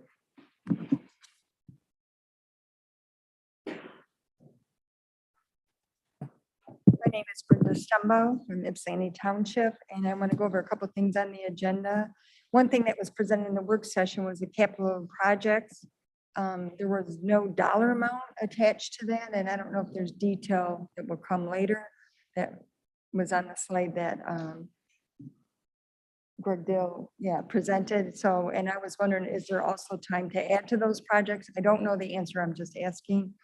And I would hope that the lowest opportunity areas are being thought of when you're doing it. And I think a neighborhood community recreational facility that's embedded in the neighborhood where they need help and connection to resources, I think will really help lift people up. And it's a great resource that's needed and has been needed for a very long time. On the agenda, you have about the courthouse, and I was reading about that as well. And it had a sentence in there that said that you're gonna pay it back by not filling positions or to position reduction in the actual courthouse. I didn't know if that meant layoff or just not filling a vacant control number that you have in your budget. But I would hope you wouldn't pay for the improvement by laying people off. And I don't think you are, but it doesn't clearly state that. And we've been bid out a lot of questions, a lot of projects, they've come in way over budget. So I'm not sure if this budget is a good budget at that time because of what happened when we bid them out in the last 2 years. On the resolution for the community mental health, I don't know what the budget impact is. It says there's a change, but I don't know what that change is, and I was just trying to understand that. And finally, on the AAATA long-range plan that's going to be presented, there is a present in our board meeting is a 350% increase in taxes. That millage is a 350% increase. That, like, this is not the time to put additional cost and pressure on people who are barely making it. And even people who are blessed and more fortunate are still having a hard time paying the cost to live in, you know, the Washoe County or their home. And there was no public input as far because of the COVID, I'm guessing, I'm not sure, but really in the past, we've sat down and we analyzed it and we discussed it and we came up with a plan and we took it around to the different neighborhoods. We did not do that this time and they're rushing it and I don't understand why. And I would hope that you could help express our concern with that. And on the brownfield redevelopment, I have 5 seconds.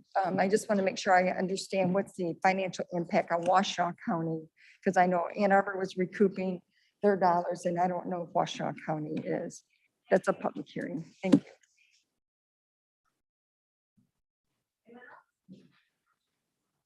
Chair, there is one person in the Zoom call with their hand up, Danny Hoover.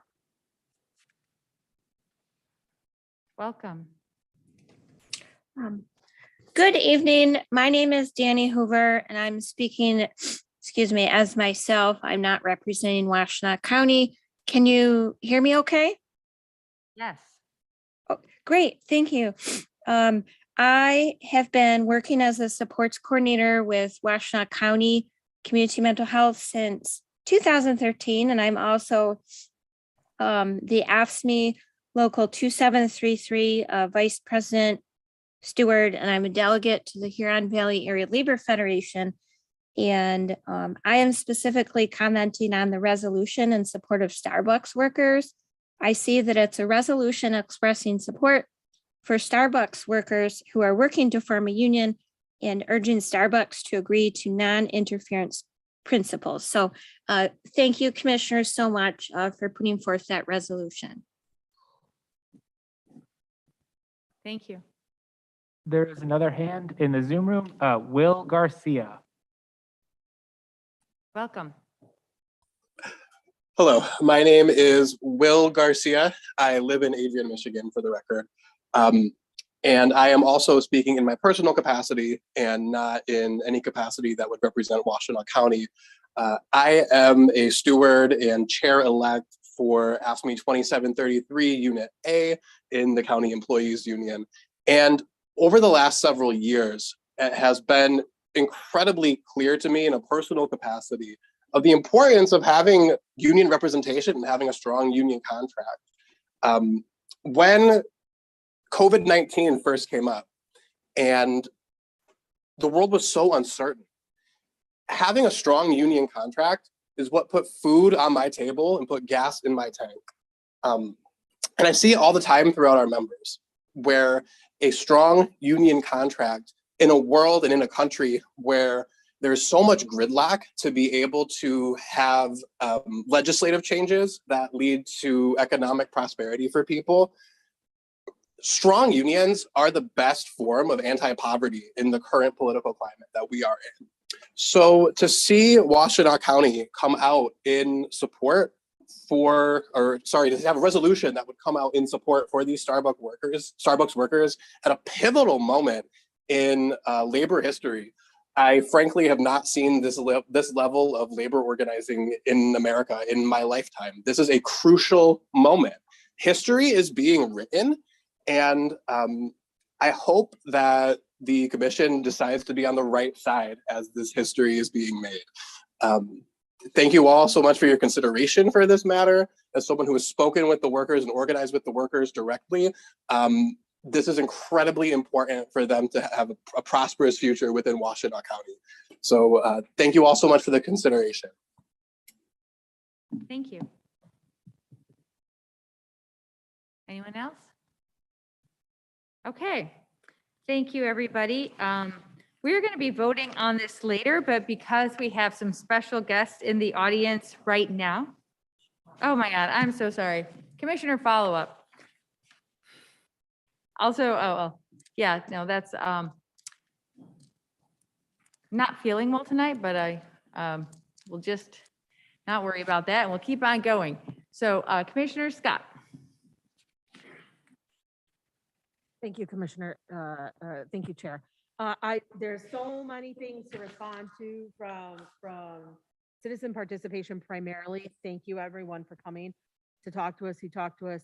It's good to understand concerns that people are having and to call our attention to things that maybe just got missed a little bit. So thank you for coming. I want to specifically note the support that we had from 2 callers for our resolution supporting Starbucks workers, and let you know that in my time on this Board of Commissioners, I've never seen this board be anything but supportive to labor concerns and union concerns. And certainly even before I was on this board, I know that we've had resolutions in support of striking UAW workers.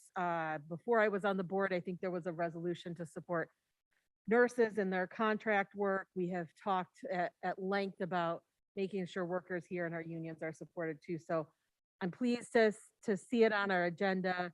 I 100% agree that having workplace democracy in the form of a union can be one of the most empowering and important aspects to keep your job safe and to keep the people you work for in your job safe, because it affords you an ability to speak up in a way you don't have if you are not unionized. So thank you for those who called in, especially for that call out to collective bargaining support. I know it has changed my life in innumerable ways being in a workplace that has a union. So thank you. Thank you, Commissioner Scott. Commissioner Morgan. Thank you, Chair. Yes, there a lot to respond to. Thanks to everyone who shared thoughts with us tonight. I did want to note to Supervisor Stumbo that any of our communities can put forward projects to the federal funding process. So if there are other projects the township wants to submit, in addition to or in partnership with the county, I'm sure that would be an opportunity as well. I think we have really incredible representation for Washtenaw County, particularly in Congresswoman Dingle, but also with both of our senators, Stabenow and Peters, to try and pursue projects for our community. I was really glad to see Greg put forward a list of projects because there are federal dollars at the table, and we know we have needs throughout Washtenaw County, certainly particularly in some of our areas of lower economic opportunity. And I think as you saw in that list, I didn't see any of those projects focused on areas of particularly high economic opportunity. I think that is certainly something that the team has in mind, and I'm glad to see it because I think that is all of our priority here is to pull funds from anywhere we can to support our community. I did also want to just make a comment on the support for the resolution supporting Starbucks workers unionizing. I spoke with Will at one of the Starbucks I attended their day of action a short bit ago, and then Will and I were speaking, and I said, yes, let's certainly do a resolution at this table. I was sure that all of us, well, I can't be too sure, but I assume or hope that all of us will be as incredibly supportive as Commissioner Scott mentioned, and was glad to bring that resolution forward to us. I do think this is a historic opportunity for labor. We have seen the decline and the attacks on union representation throughout the country for decades, and we've seen a direct decline in union representation, and we've seen a direct impact of how that affects wages and benefits for employees. So certainly as a union member myself with Washtenaw Community College MEA, I can see how important it is there.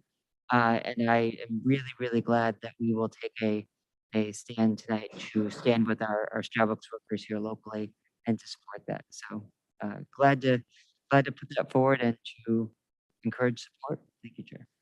Thank you, Commissioner Morgan. Commissioner LeVar? Thanks, Chair. I just wanted to build on what Commissioner Scott and Morgan said. Last month was the 9th anniversary of the 10-year contracts that we signed back in 2013 with our labor unions, with our bargaining units. That was done in response to the late lame duck 2012 repeal of labor protections, so-called right to work. I think we should highlight this institution from top down has been supportive and embracing of labor, and we need to keep that going. I agree. It's exciting. Starbucks, Amazon, these private sector entities getting organized is fantastic. There's a lot of macro data that shows it will help non-union folks too. I was just, when Will made that comment, like it was a surprise that this would pass, I just thought to myself, wait, we will pass it. So I just want to be firm in that, and I appreciate all the public comment. I did want to say one quick thing. The ride millage is not something this body has any say over. So I just wanted to be clear on that. And thank you, Chair. Thank you. Anyone else? Commissioner Sanders?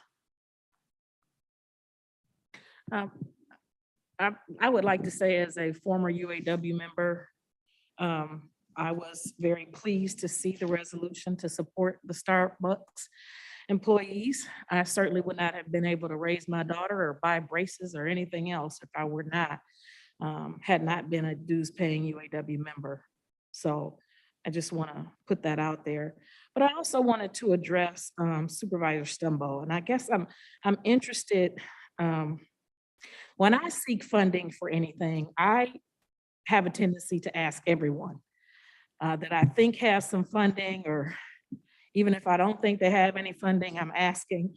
And so I think I'm interested in trying to understand better if Ypsi Township is unable to contribute to some of the asks that are brought to the county commissioners, if they are indeed putting forth support to address the residential disparities in their township and then coming to us as a partner, or is this ask completely supposed to be carried by the county commission with no financial resource or other support from Ypsilanti Township?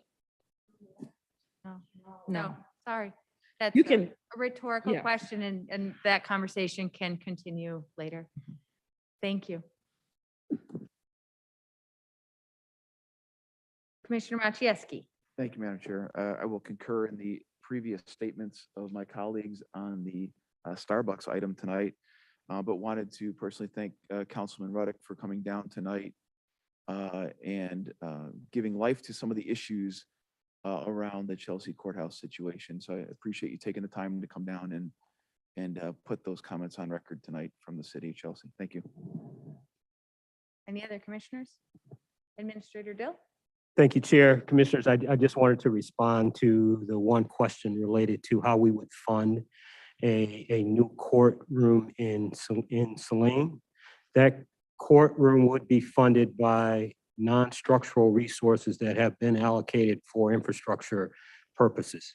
We would never use staff positions or resources in a way that would cost someone their position or their job to fund any kind of infrastructure needs. We have separate funding for all of our infrastructure needs, and that's what's being leveraged.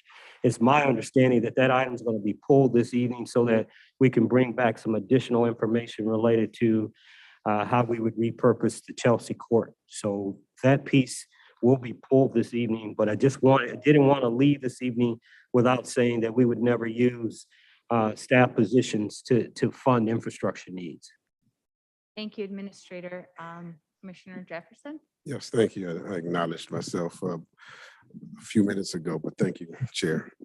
I was just wanting to respond to some of the comments that were made during public comment. First of all, thank you for coming and expressing your ideal for our seniors to receive some type of monetary award for their Commissioner income. Jefferson, can I interrupt you, please, to just, if you could put your mask back on, please? My mask, it keeps me from being heard, so I'm going to talk like this so I could be heard. Thank you. Yeah, I'm 6 foot away from anybody that's around me. But anyway, I am doing the social distancing.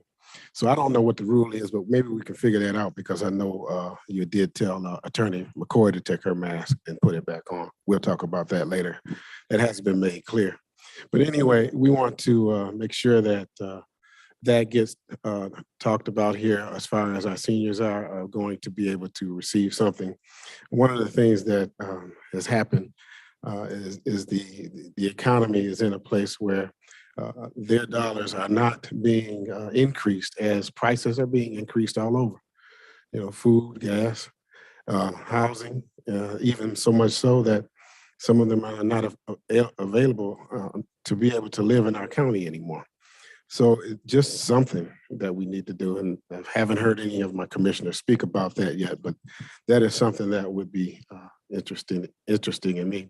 As far as those things that we're talking about for our priority for next year projects, yeah, there are going to be, I guess, some more discussions before Friday to have some more things put on there. So if you have any ideas, Supervisor Stumble, please let us know what those are. As he said, when he presented the list, it was not an exhaustive list and other things could be added on.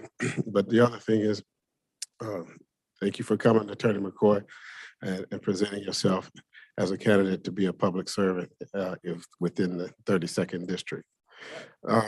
Also, I'm a second generation UAW member. Anytime I think about all of the jobs that have left this area, along with those corporations who used to be here, and those jobs going to other places, especially out of the country. I have also felt the crunch in my community of people being able to afford to have a quality life because of those things. The middle class has been attacked heavily, and the union is what built the middle class. And so we want to continue to fight whenever we can, whether it's here at the county level with our union members here, or whether it's with Starbucks or Amazon or any other worker who deserves a right to have a life that is working for a company that is making profits higher than ever before, but the workers are not receiving anything in return. So I just wanted to say that. Thank you.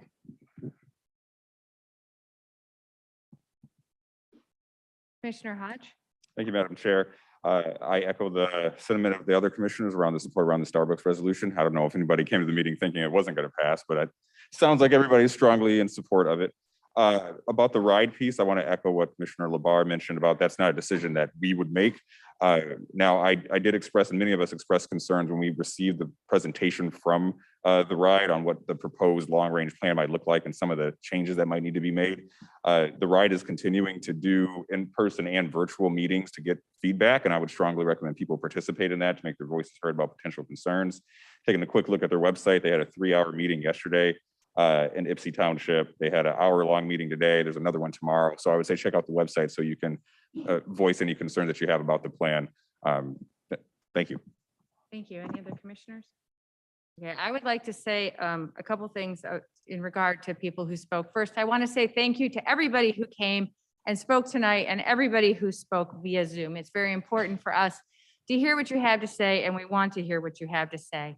I would also like to address that sometimes emails are sent and not answered, not necessarily because of any disrespect meant toward the sender. Sometimes a whole slew of emails can come in at once and things can get lost. We are human. Many of us are working incredible amounts of hours.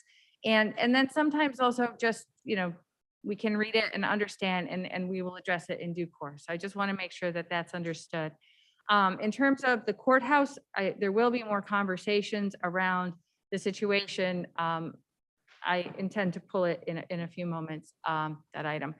And then in terms of regarding the Starbucks resolution, I'm very excited about that resolution. I remember reading about the people who risked their lives in the early days of worker organizing, and the people who were beaten and killed because they stood up for the right to unionize. And it is an international right. It is a First Amendment right. And of course we support that. Or I'm not speaking for the other commissioners, I'm speaking for myself. But I also know that the other commissioners will support that, because I believe there is no county commission in this state more supportive of labor than this one.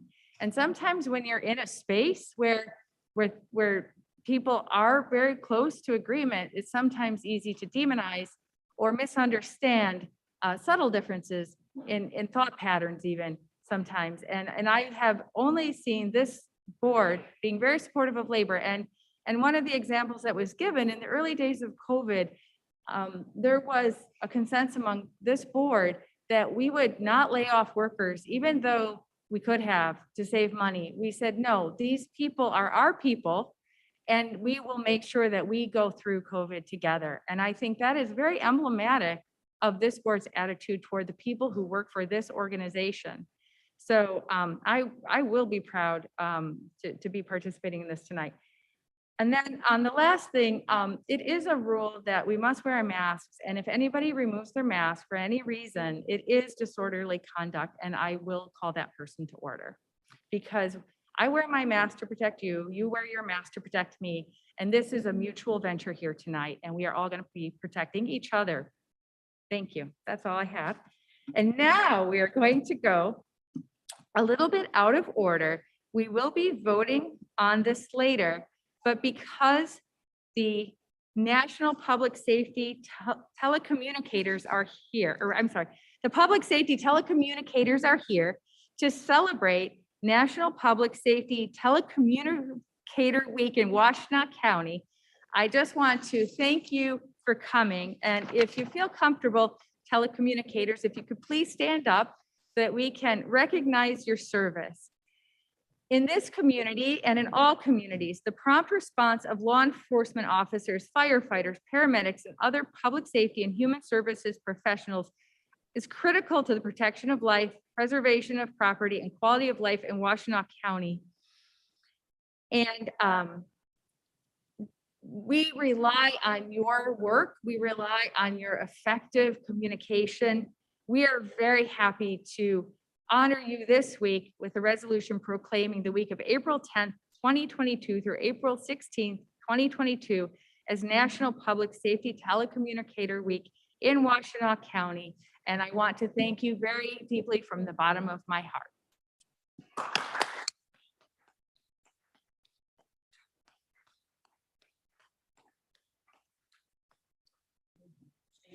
Thank you. Hey, now we are going to be moving on to liaison reports. Do we have any other liaison reports? Okay, seeing none, we will move on to a special order of business. We will be considering two resolutions. Would somebody please move those resolutions? Commissioner LeBar? Move, Corporation Council, forgive me. You want me, can I do them both at the same time, or you want me to go one by one? Okay.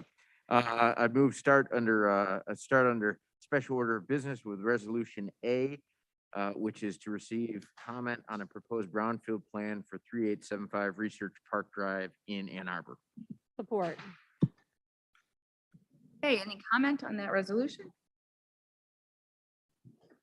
Seeing none, Mr. Mulcahy, could you please call the roll? Commissioner Hodge, Yes. Commissioner Jefferson, Commissioner LeBar, Yes.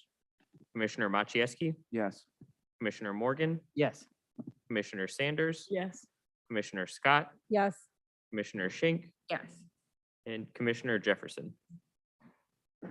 Yes. Thank you.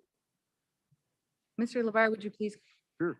The second one? Resolution 2, which sets a public hearing to receive comment on the Washtenaw Urban County 2022-2023 Annual Action Plan for April 10th, or excuse me, April 20th, 2022. Second. Any discussion? Mr. Mulcahy, could you please call the roll? Commissioner Jefferson, Yes. Commissioner Labar, Yes. Commissioner Machieski, Yes. Commissioner Morgan, Yes. Commissioner Sanders, Yes. Commissioner Scott, Yes. Commissioner Schenk, Yes, Commissioner Hodge. Yes. Item passed. thank you. Next, for item number 7, appointments.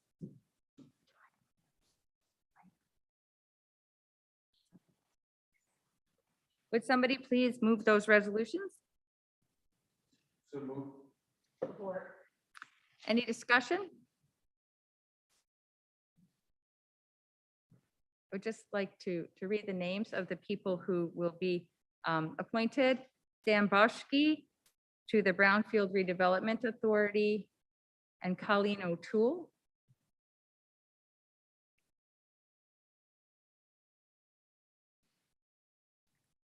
Jason Towler and Beth Dolka to the Community Action Board.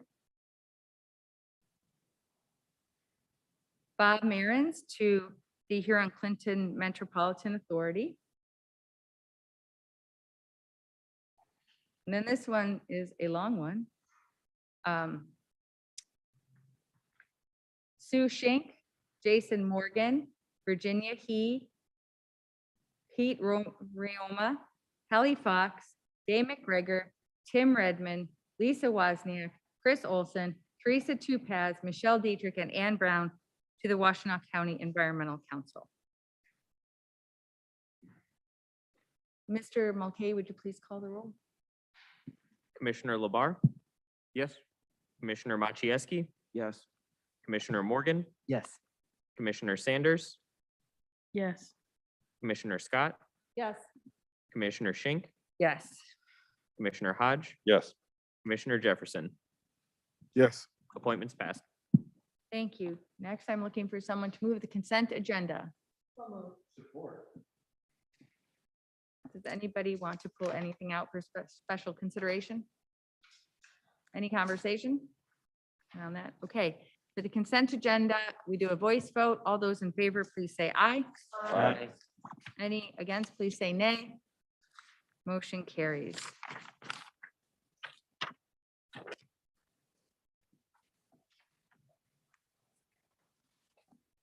Before we move the resolutions, I'm exercising my authority to pull item 1A, which will be brought back at a later date. So I am looking for someone to move the resolutions. So move. What to move? I got, oh, well, I'll move the final reading one, right? We have to do them separately. So the one for final reading is 2A, resolution authorizing the above midpoint hire at $73,000 for Roger Gilly as project manager of information and technology services. Any discussion? Okay, Mr. Mulcahy, will you please call the roll? Commissioner Machieski, Yes. Commissioner Morgan, Yes. Commissioner Sanders, Yes. Commissioner Scott, Yes. Commissioner Schenk, Yes. Commissioner Hodge, Yes. Commissioner Jefferson, Yes. Commissioner Labar. Yes. Item passed. Thank you. I'm looking for someone to move the single reading resolutions. Commissioner Scott. I'm gonna try without my reading glasses. 3A, a resolution ratifying the county administrator's signature on the 2022 Marine Safety Grant and authorizing the county administrator to sign grants and delegate contracts from the sheriff's office. 3B, a resolution, I'm gonna have to ask Andy Lavar to hold this for me so they can be out far enough. No, I'm good. I'm teasing. A resolution proclaiming the week of April 10th, 2022 as National Public Safety Telecommunicator Week in Washtenaw County. 3C, a resolution authorizing the closing of the purchase agreement with Avalon Housing for a portion of the Platte Road property from the Office of Corporation Counsel and the Office of Community and Economic Development. 3D, a resolution to support state action on reforming the Michigan No-Fault Auto Insurance Reform Act of 2019 to preserve adequate funding in the MCCA Trust Fund for the protection of catastrophically injured victims. 3E, a resolution authorizing the submission of a letter for support for the Swift Run Station proposal to the USDA Meat and Poultry Processing Expansion Program. 3F, a resolution expressing support for Starbucks workers who are working to form a union and urging Starbucks to agree to non-interference principles. 3G, a resolution approving the Washtenaw County Community Mental Health 2021-22 annual operating budget amendment. And 4, the approval of the claims. Thank you. Does anybody want to pull any of those for separate consideration? Commissioner LeBar. Chair, one, well done, Commissioner Scott. So well done that I just blanked. Did you include Resolution D on the no-fault auto reform? Yes. Could we, I have screwed up. Could we please pull that? Because Yusuf Rabi, our state rep, has introduced legislation that would fully repeal it rather than the language that I believe is on it. And that delay is an Andy Labar related issue with being out of town. So if we could pull that tonight and come back next meeting, that'd be great. I'm perfectly happy to amend my resolutions that I read to pull that. Does Commissioner Morgan support that? Of course.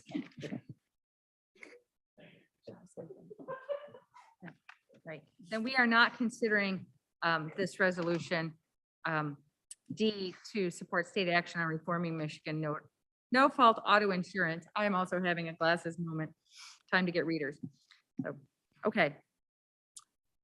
Any other resolutions that people would like to discuss separately? Any discussion on any of the resolutions? Okay, Mr. Mulcahy, please call the roll. Commissioner Morgan, Yes. Commissioner Sanders, Yes. Commissioner Scott, Yes. Commissioner Schenk, Yes. Commissioner Hodge, Yes. Commissioner Jefferson, Yes. Commissioner LeBar, Yes. Commissioner Machieski. Yes. Items passed. Thank you. Next, I'm looking for a motion for approval of claims. That was in your long one. Okay, sorry. All right, then we are moving on to report from the county administrator, Mr. Dill. Thank you, Chair. Good evening again, Commissioners. We have 2 presentations this evening. The first by AAA TA, their long-range plan, and I welcome Matt Carpenter to the stage. Thank you, Mr. Dill. I'm glad to be joining you all this evening remotely. I can see Mr. Dill. Greg, would you mind letting me know that you can hear me? I can. Thank you. All right, I'm going to share my screen here.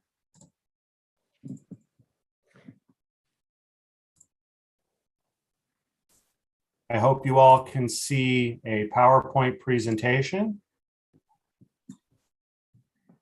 Yes, we can. Thank you very much. I'm going to go ahead and get started then. Thank you very much, Madam Chair, members of the commission. It's a pleasure to be here again this evening to share with you some updates about some recent proposals the RIDE has released. I understand they've already been a subject of some discussion this evening. I'm here to introduce these proposals to you and seek your advice and feedback. We are in a public comment period, as one of your members mentioned. We're very eager to hear feedback from the community. Our agenda this evening, a quick introduction to our long-range plan, a more detailed introduction to a 2022 service and millage proposal that we recently released, then quickly touch on next steps and timelines, and then open it up for your questions and discussion. First of all, key points for all of these proposals. We've been doing a lot of public involvement and still doing them today, as was noted earlier. And throughout all of it, we're hearing a very consistent majority of residents in all our communities urging us to expand public transit services. This is done, we believe, because people see a lot of potential benefits, not just for themselves, but for seniors, persons with low incomes, persons with disabilities, workers and employers trying to connect, students, and anyone who's simply trying to live a car-free lifestyle. The RIDE, the Ann Arbor Area Transportation Authority, can deliver additional services. We can leverage outside state and federal funding to help us do this, but we will require additional property taxes from local jurisdictions and rate players to help us do this. Our proposals for how to proceed here are outlined in two documents that I'm going to touch on very quickly: our long-range plan and our 2022 proposal. So first of all, what is the long-range plan? This is something we've been working on for quite some time. Yes, we were here with you last fall, I believe, giving you an update on that. It's a 25-year blueprint for the future. And this long-range time frame is important because a lot of the services and infrastructure that we are responsible for delivering take years to plan, fund, and implement. So it's important for us to keep our eyes on the prize and have a long-term sense of where we're going. I'd like to take just a moment and explain how the long-range plan and the 5-year millage proposal fit together. The best visual metaphor I can find for this is the idea of nested bowls, and that's the colorful picture you see here. Our 25-year plan is just that, 25 years. The RIDE is only legally allowed to pursue 5-year millages. So if we have a 25-year plan, for us, that is five 5-year plans, or 5-year millages, excuse me. So this first millage is really only the first phase of implementing the long-range plan. There would be others in future years. There is a built-in voter approval mechanism because we have to go to the voters every 5 years. That provides the public with a direct opportunity to weigh in on the progress. Either they can tell us we're going too fast, we're going too slow, and vote accordingly. So the 2022 millage proposal is the beginnings of the implementation of this long-range plan. As we have been developing the long-range plan, we've also been developing this millage proposal. Both of these items are in draft phases right now, and they are available on our website. We are conducting public meetings, and we are very happy to take public feedback during this time. An excellent question, how are the goals for such a plan developed and articulated? Really, they are derived and they come from the communities that we serve. And we hear a lot of overlap and consistency in the values we see, and some of the documents that we look to are here on your screen to help us represent the important values and priorities of the community. The reality is, however, we have a very diverse community, and honestly, the priorities and emphasis don't always mesh perfectly. Sometimes the elements need to be reconciled. That's where our board of directors comes in, appointed by our municipal members. Our board of directors is responsible for giving us a single cohesive direction. The RIDE can't go in 3 directions at once. We can only go in 1 direction. So our board reconciles the different input we hear from our stakeholders, member municipalities, and yes, the general public, and has given us the 3 values and directions that you see on your screen: to increase social equity, access to jobs, education, and housing, to help the environment and reduce air pollution, support existing and new businesses, primarily through labor mobility and helping workers and employers connect. We also, of course, speak to the general public a great deal, and we've been doing quite a lot of that over the last 2 years. You may recall that I was here with you last fall as an earlier phase of that public engagement. This has included public meetings, both virtual and in person, online surveys, telephone surveys, and just last fall, we spoke to over 1,400 individuals seeking their feedback, and we really want to say thank you to everyone in the community who did provide that feedback. The information and feedback we got from the public last fall was very important and indicated a strong desire for improving transit services. Not a universal, monolithic desire. There certainly were concerns about taxes. I'll speak to that in a moment. But there was a very strong desire. I'd like to share the results of some of that feedback. You may recall last fall that our feedback mechanism, and what I presented to you is the same, included 4 scenarios. We wanted to ask people, what vision of transit do you like to see? Do you like the most? And we gave them 4 options, 1 through 4. The baseline option was effectively a do nothing option, which included a static tax rate, a static mill rate. The other 3 were gradual levels of increasement up to scenario 4, which saw the heaviest level of investment. We wanted to be very clear with the public and with you and other members' jurisdictions. And so last year when we presented these options, we very explicitly put price tags on them.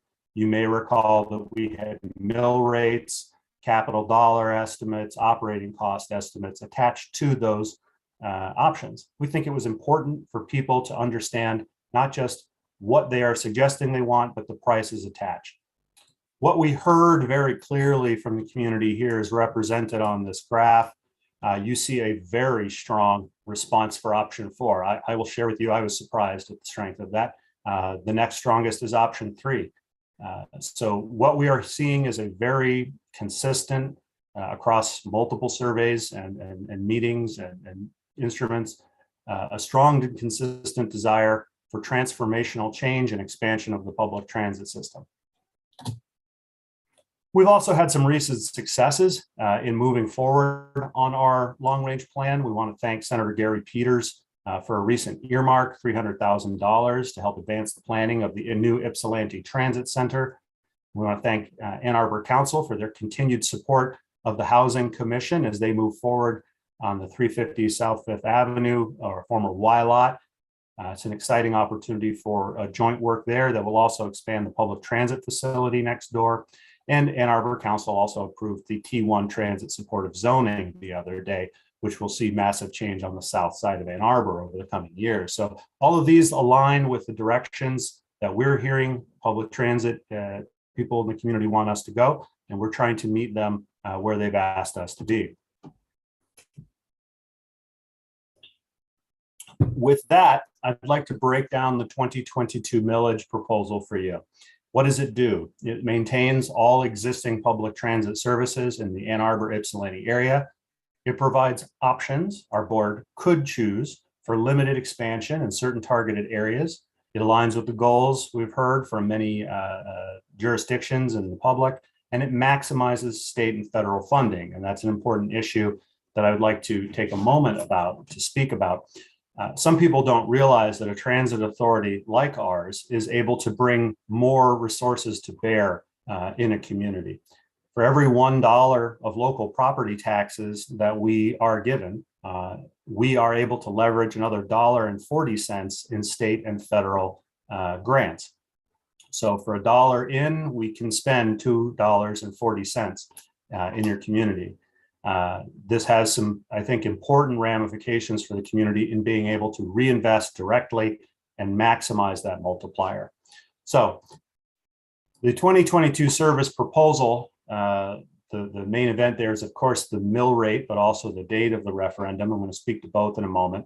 The mill rate is comprised of 10 different items. They're categorized into 2 buckets, those necessary to maintain existing services and those possible expansion opportunities. I'd like to speak of each of those very quickly now.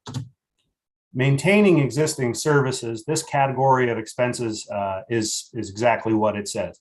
Its intent is simply to maintain the existing services that we have here in our area today.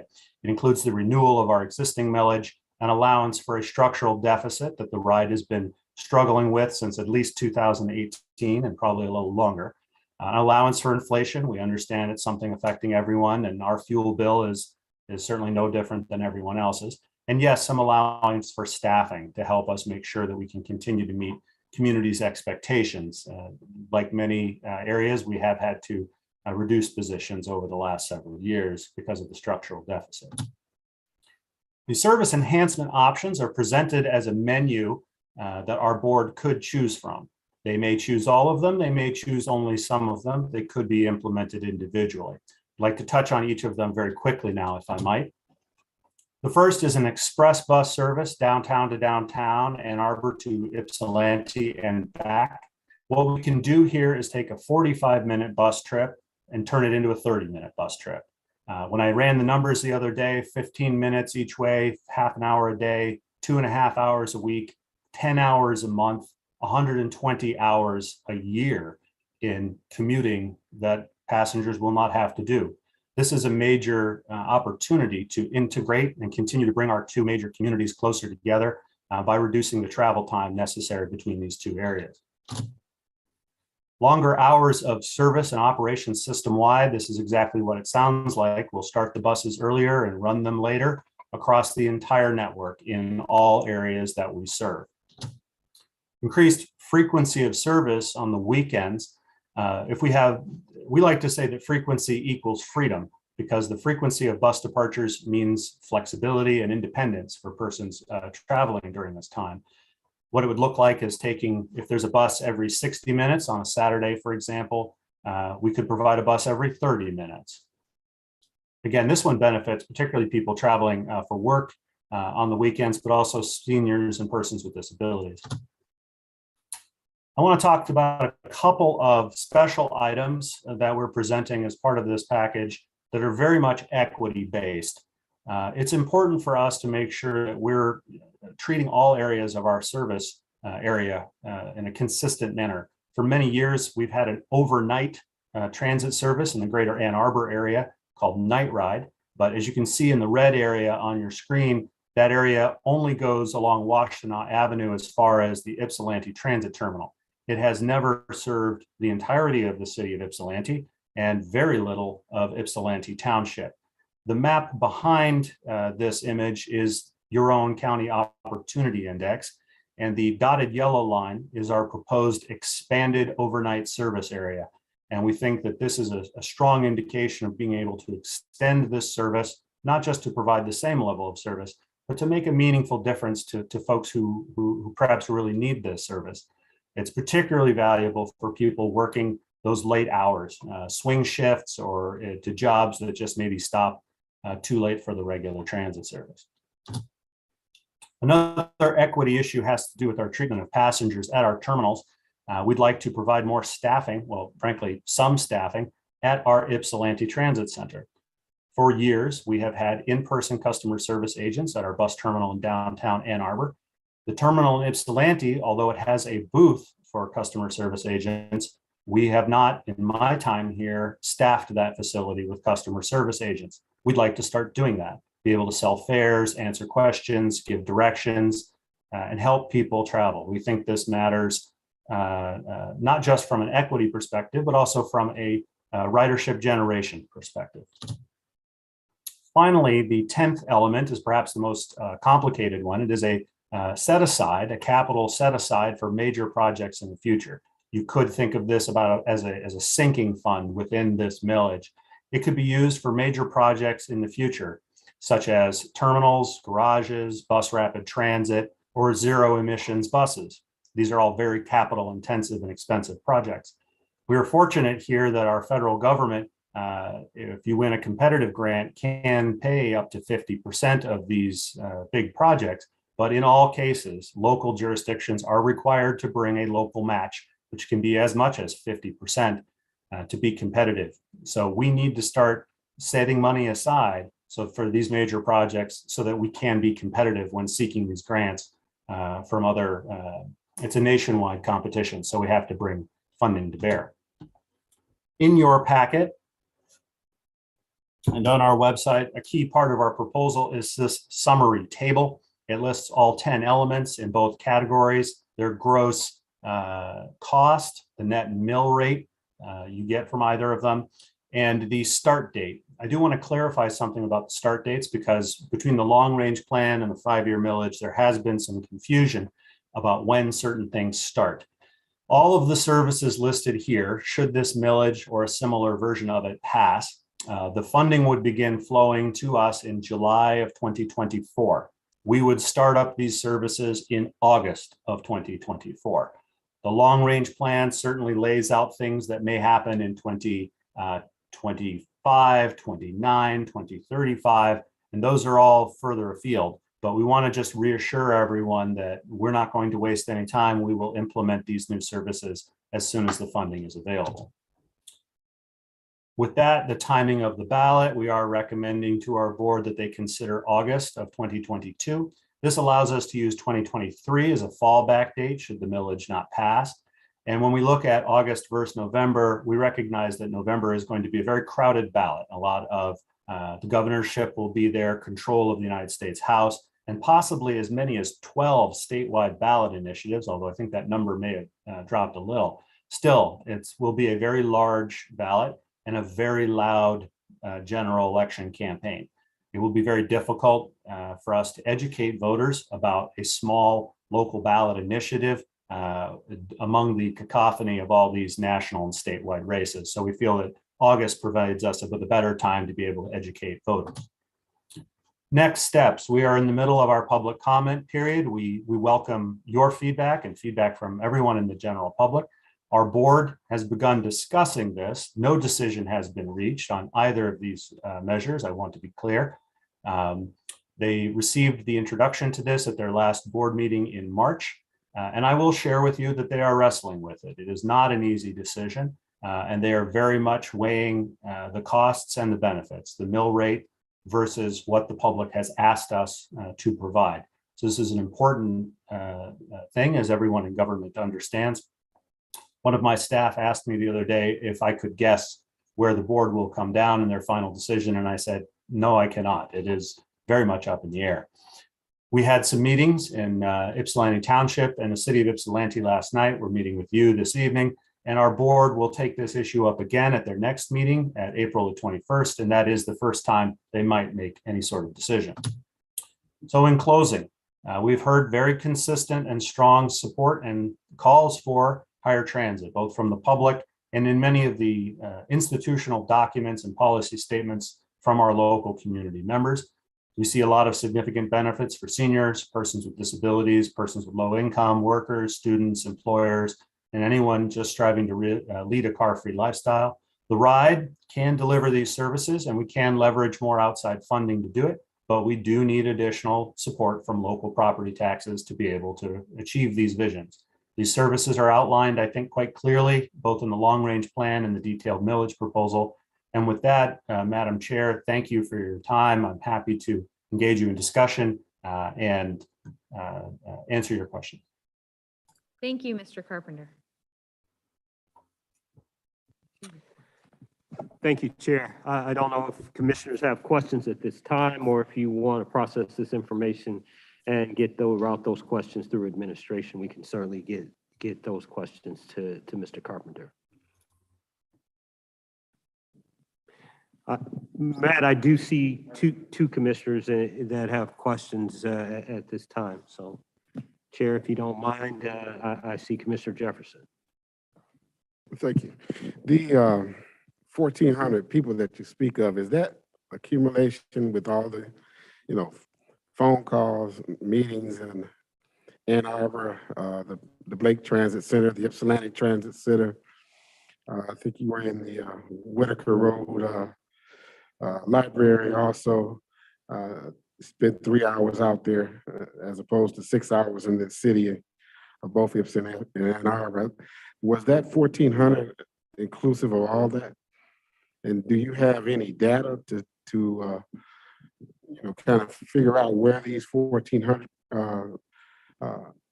were located? Because it's something that I found with the survey. Sometimes you miss, especially with over 352,000 people. You miss the people who are the ones who don't have the capacity to go out to the Whitaker Library or to go to the bus transit centers to hear what's being said. They don't have access to computers or phones so they can come to your virtual meetings. So that's something that I would ask you about, those 1,400. Yes. So the 1,400 people was how many people we had contacted as of last December. Work we've done since then would add to that number. My understanding is that that is the cumulative total of all attendees at public meetings, both virtual and in-person stakeholder meetings. I know some of which you, members of this board, were invited to, and some of you participated in. Thank you very much. And I believe it may also have included individuals who filled out a voluntary online survey. It does not include a supplemental random telephone survey that we also conducted. As to where those comments were, I can look into that. My impression from discussions with staff conducting those meetings is that they were fairly evenly spread, but they do reflect, the populations we have. So I suspect they were larger in the larger communities and smaller in the smaller communities. But we've taken great pains to make sure that we have equivalent public meetings in all areas. It was raised to my attention the other day that we were only at the Whitaker Library the other day for, I think, 3 hours, but at the Ypsilanti Transit Bus Terminal for 6. Spoke with staff, and that really did have to do with the fact that the bus terminals is where our passengers are. And so it's a great opportunity to speak with them. So we certainly didn't mean any disrespect by only being at the library for 3 hours. That's certainly something we could adjust in the future going forward. So the plan will be paid for by which municipalities? The taxing authority for the Ann Arbor area transportation includes Ann Arbor, Ypsilanti, and Ypsilanti Township. So you said you spoke with the township board and the city council in Ypsilanti. I don't know what the response was in Ypsilanti, but I have been told that the Ypsilanti Township Board were concerned about the timing, since this is a hard economic time within our country and within our county, within our township. With that being said, do you have a response from the Ypsilanti City Council? I'm not sure of your question. The question is basically, did the City Council of Ypsilanti respond to your presentation in what way? I mean, was it Oh, yes. After we met with the Township Board of Trustees, we hurried across town and made a very similar presentation to the City of Ypsilanti City Council. Generally speaking, I would characterize the reception as warm but muted. We did get several questions pertaining to the future projects and some of the elements of the millage proposal. And they received that information. They didn't give any sort of endorsement or rejection of it, if that's what you're asking. Okay, that's fine. Yeah. And also you mentioned the possibility and the challenges of being on the ballot in November as being crowded with other proposals and things like that. You mentioned that, and so it's something that would give people more time to place it on the November ballot, because there is still a lot of people that could give more input, more than just 1,400. So I hear what you're saying about the crowded ballot and the other things that I consider in that being a good time for the ballot to be in November rather than August, is that you have more people come out to vote and you can have more people informed by then too, because this is a challenge to those who, as I spoke of earlier today, you weren't here, but there's a lot of low income and those who are on fixed incomes who have to suffer through these increases of prices throughout our county. And so maybe what I'm saying is basically there should be some more time. Thank you.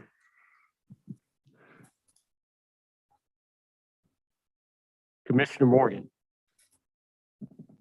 Thanks. Matt, I heard you mention outreach, kind of where the ridership is. I think that certainly there's some logic there. But I'm curious to know more about how you've been doing outreach to those who don't currently ride the bus or take advantage of ATA services, to see kind of what are things that might increase their ridership in terms of your planning? What are their opinions? Obviously, people who take advantage of or ride the bus generally would be in favor of, more services or better services. But it's those who are not taking advantage of the ride right now that I'd be curious what that feedback has been. Sure, thank you. Certainly, our public involvement efforts have not been limited to the bus terminals. Obviously, we go where the riders are. We need to make sure we take their concerns into account. But we certainly are leery of being caught in an echo chamber where we're only listening to current passengers. So when we conduct our public meetings and online surveys, these are open very broadly. We hold meetings in places like the library, the Whitaker branch of the library, and other places that are maybe a little bit more convenient for non-transit riders. Free parking a bit further away from downtown, for example. So we do have a list of every public meeting we've conducted over the last few years, the number of attendees, et cetera. But I think perhaps one of the most powerful ways we did this was a random telephone survey, and we reached out to voters primarily throughout the communities that we serve, whether they were riders or not. The vast majority of them, as you might imagine, are not directly using the service, but for those who answered, they provided us with great feedback in some detail about the value they see in public transit, the degree of support. We were very heartened to hear that the name recognition for the ride is somewhere around 98%. And generally, the community feels very strongly that it's hard to imagine the community without the ride. So I think that's probably the chief means of doing it. And it gives us the confidence to say, we do have the community support beyond just public transit riders to move forward with some level of maintaining and possibly expanding our services. Thanks, Matt. I guess to give you just a little bit of feedback from one commissioner here, I think this is a really tough one. It's a pretty significant millage, and we know that property taxes are not necessarily a progressive form of taxation. And so there's a huge impact on people on fixed incomes and those who are lower income when they see higher taxes. But at the same time, a lot of those folks are the ones who will benefit most significantly from increased public transportation. So I guess I would, I'll follow up with you to chat more, but I guess at this point I'd say somewhere in the middle range seems probably more feasible just from my perspective as one commissioner.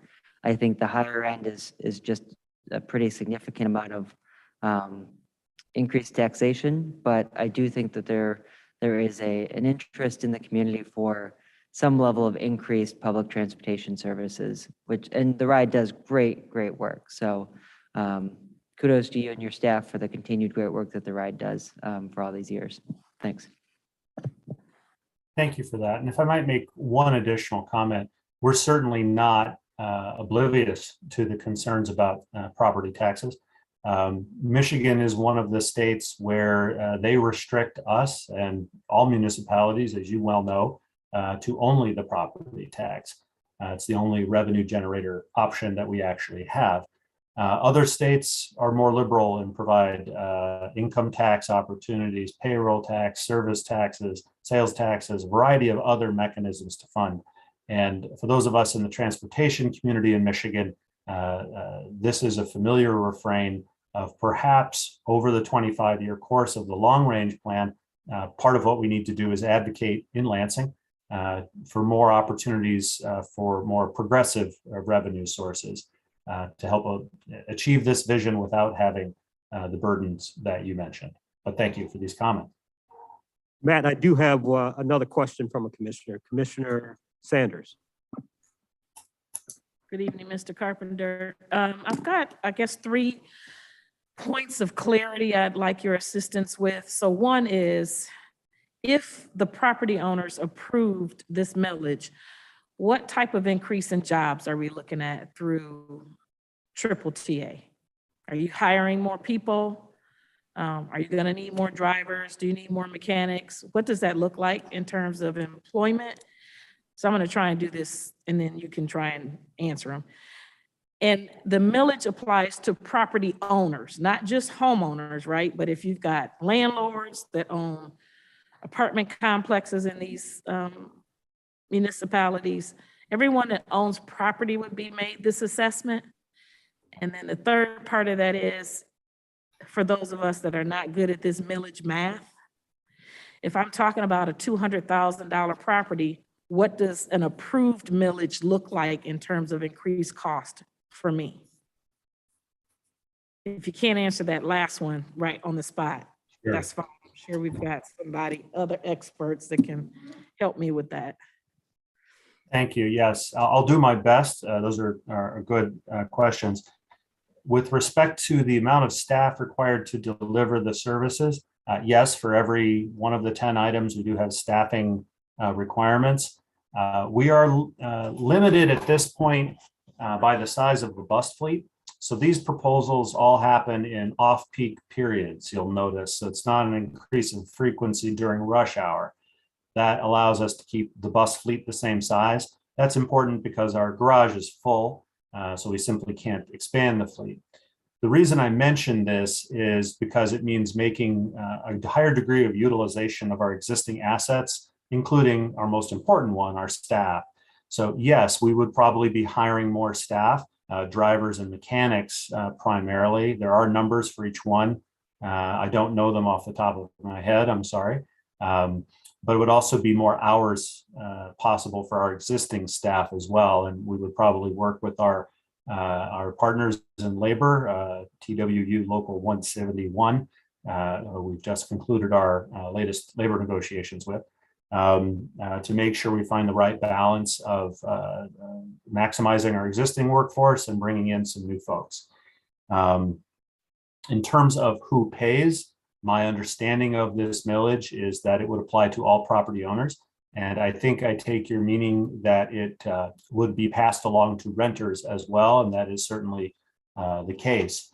In terms of the precise millage implications, we were asked this question the other day. It's dangerous for us to try to make assumptions about anyone's in particular position because every house is assessed individually, but we do in our proposal reference our understanding of mill rates. So for example, 1 mill in the city of Ann Arbor is equivalent to $187 a year. Now that is 1 mill per $100,000 of taxable value. In the city of Ypsilanti, the similar number would be 66, and in Ypsilanti Township would be $76 per $100,000 in assessed value.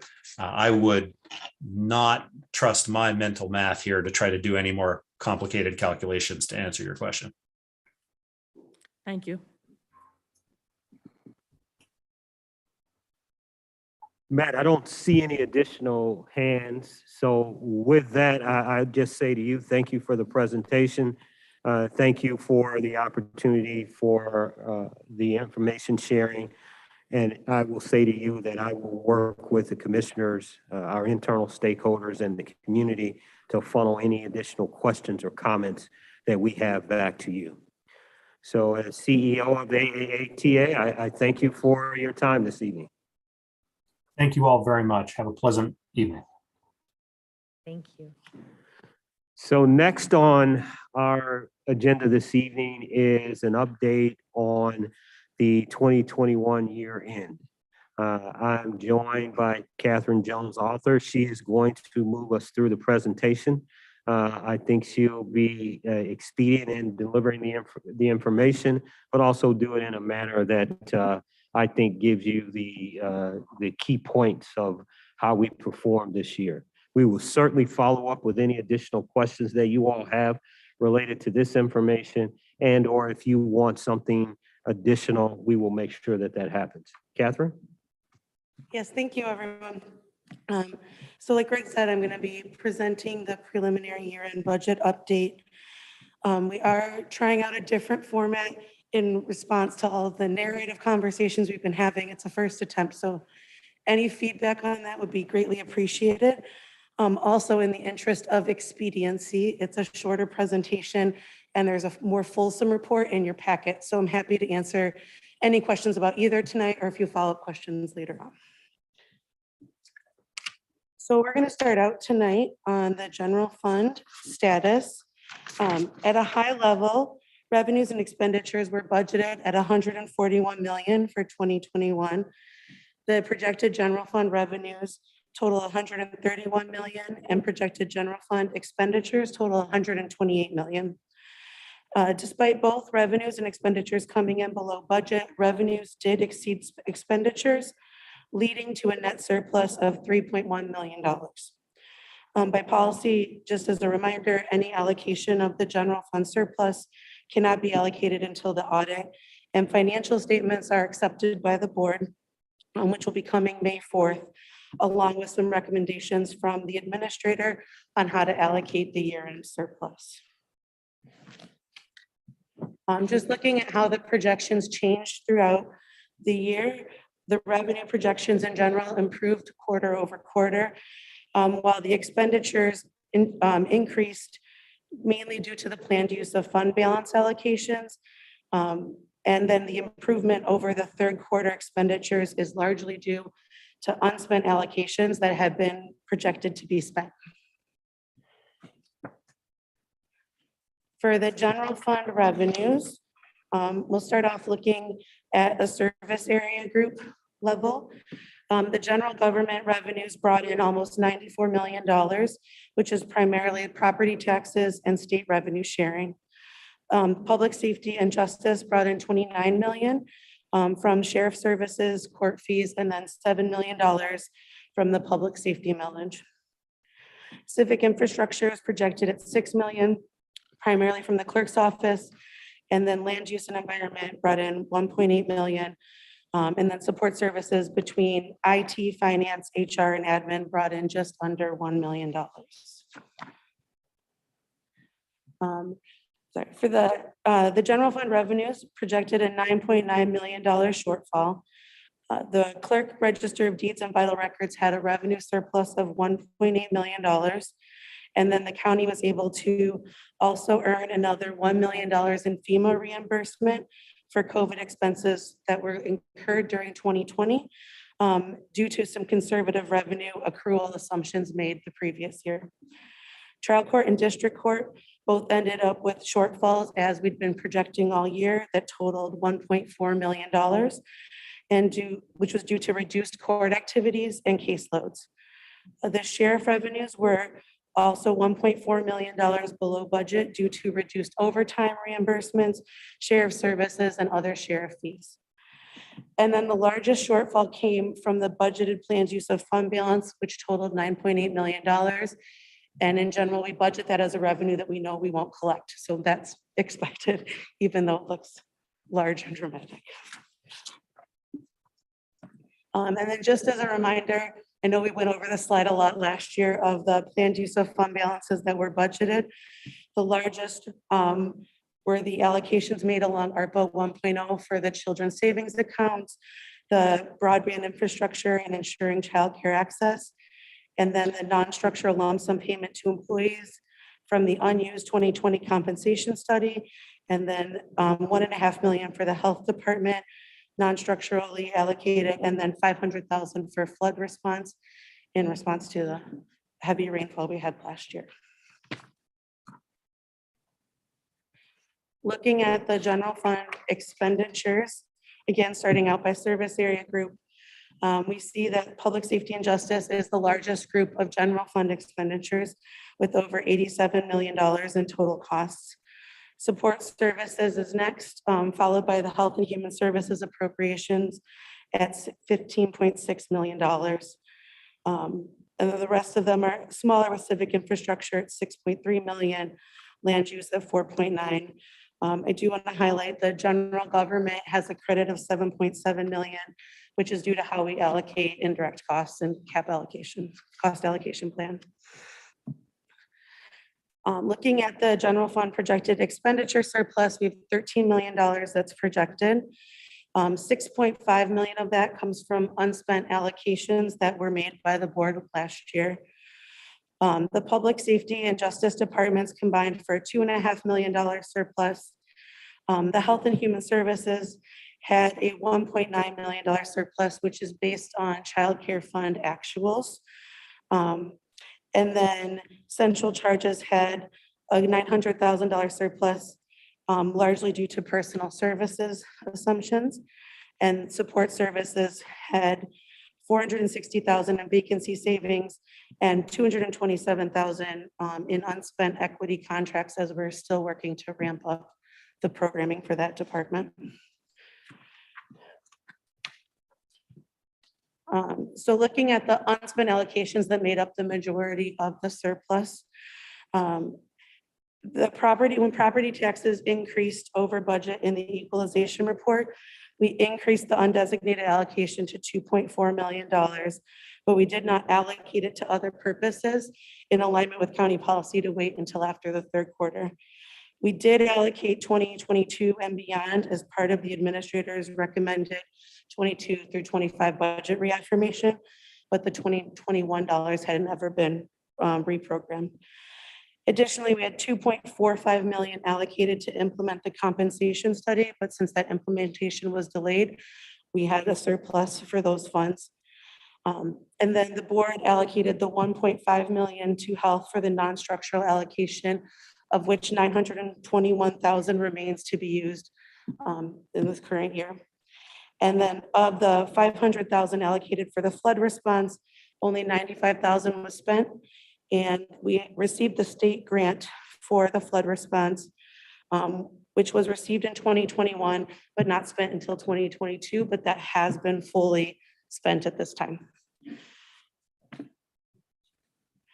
Moving on to a high level of the non-general fund statuses. Most non-general funds are projecting a surplus or are on budget. There is a small shortfall in economic development and agriculture from increased program activities and the indigent defense and public defender due to requirements to spend down some fund balance. And then risk management had a large shortfall of 944,000 due to claim settlements. All three have enough fund balance to cover shortfall, so it's not an emergency issue and something that we're continuing to monitor. For next steps, we have upcoming equalization report at the next meeting. The audit and financial statements will be coming May 4th, at the same time as the administrator will be bringing recommendations for allocating the year-end surplus. And then we'll be doing our standard quarterly budget updates with another year-end report in next March or April. And for the quadrennial budget development, we're continuing in alignment with the proposed budget, extended budget process, focusing on the preparations this year to be able to strategically allocate county resources in the future, and then presenting a 2023 through 2026 budget in alignment with traditional reaffirmation timing. And with that, I'm happy to answer any questions or any feedback that you all have. A lot of hands went up. Thank you so much. I think I saw, was it Commissioner Sanders' hand go up? No, not even. All right. All right. Commissioner LeBar. Thanks, Chair. Great presentation. Thank you.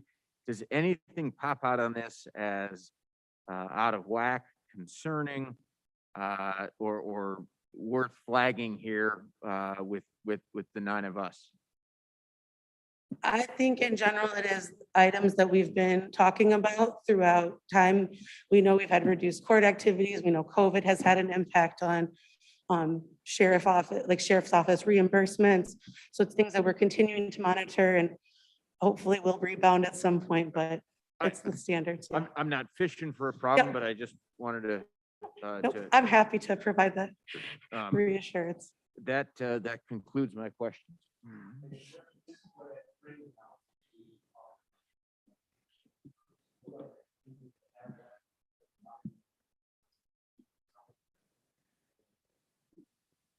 forgive me, some of the more detailed communications that we provide, we'll make sure that that trend analysis is there, because that really, for you all, I think that's an important component of our discussions.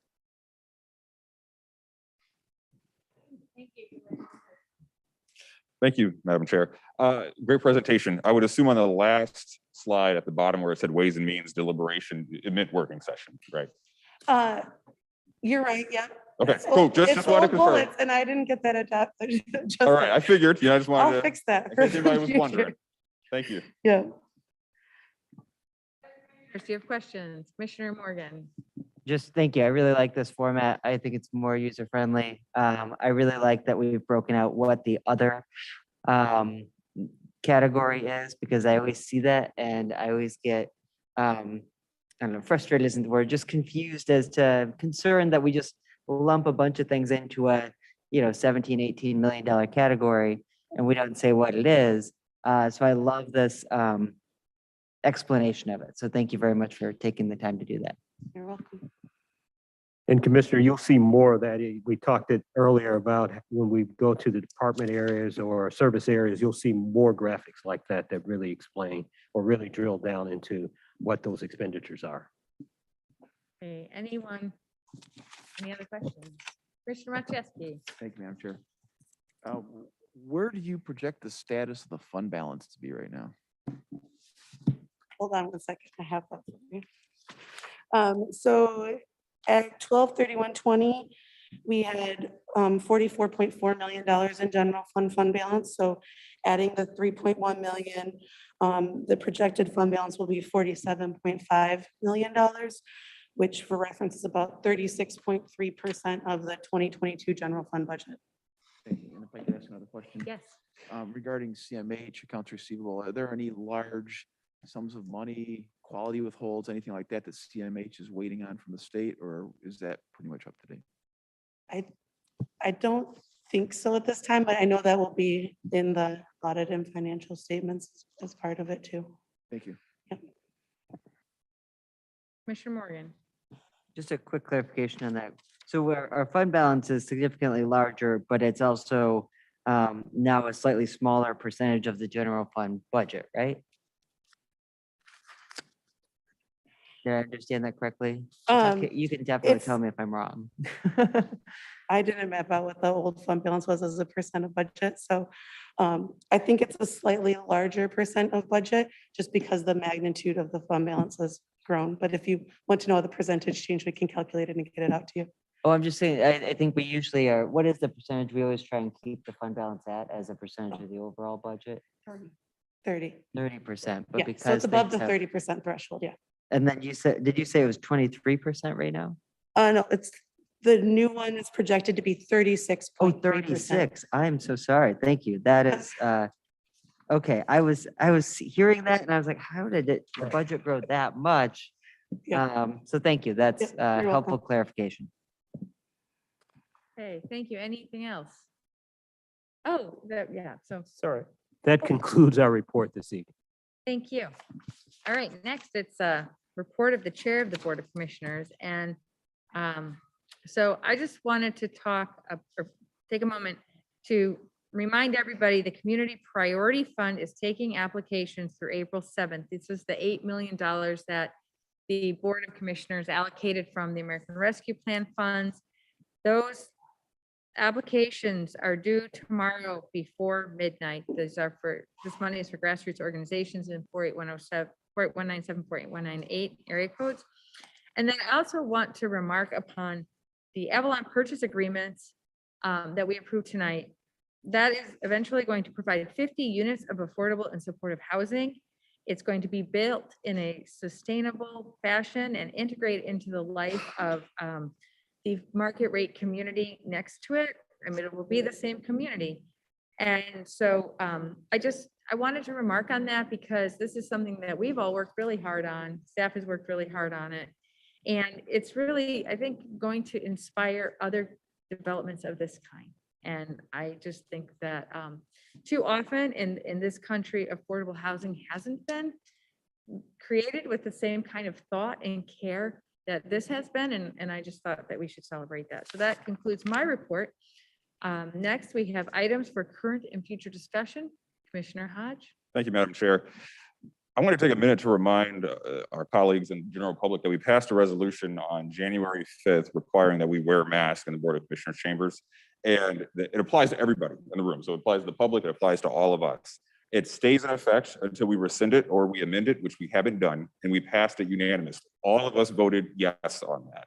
I think you did a great job earlier pointing that out, but I mean, there's resolution backing why you would have said you had to intervene if that was going to happen.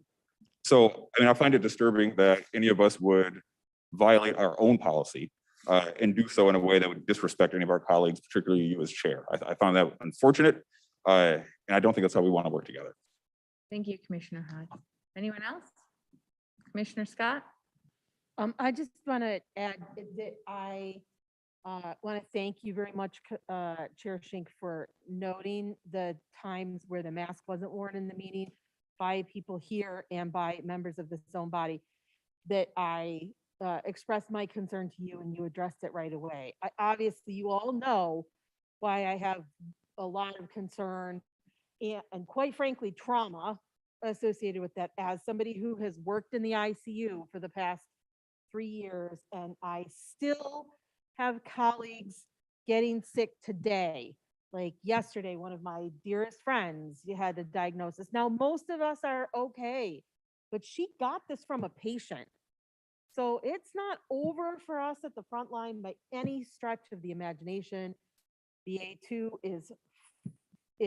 is gonna maybe rear its head. It is more stealthy than the initial Omicron. So please, thank you, and continue to stay safe in these chambers. And thank you for listening to my concerns when I brought them to you. I very much appreciate that. Thank you for your comments. Anyone else? Okay, then we will move on to any pending items. Don't believe we have any. And then I'm looking for a motion to adjourn to the next session. Support. All in favor? All right, well, thanks. I hope you have a good week.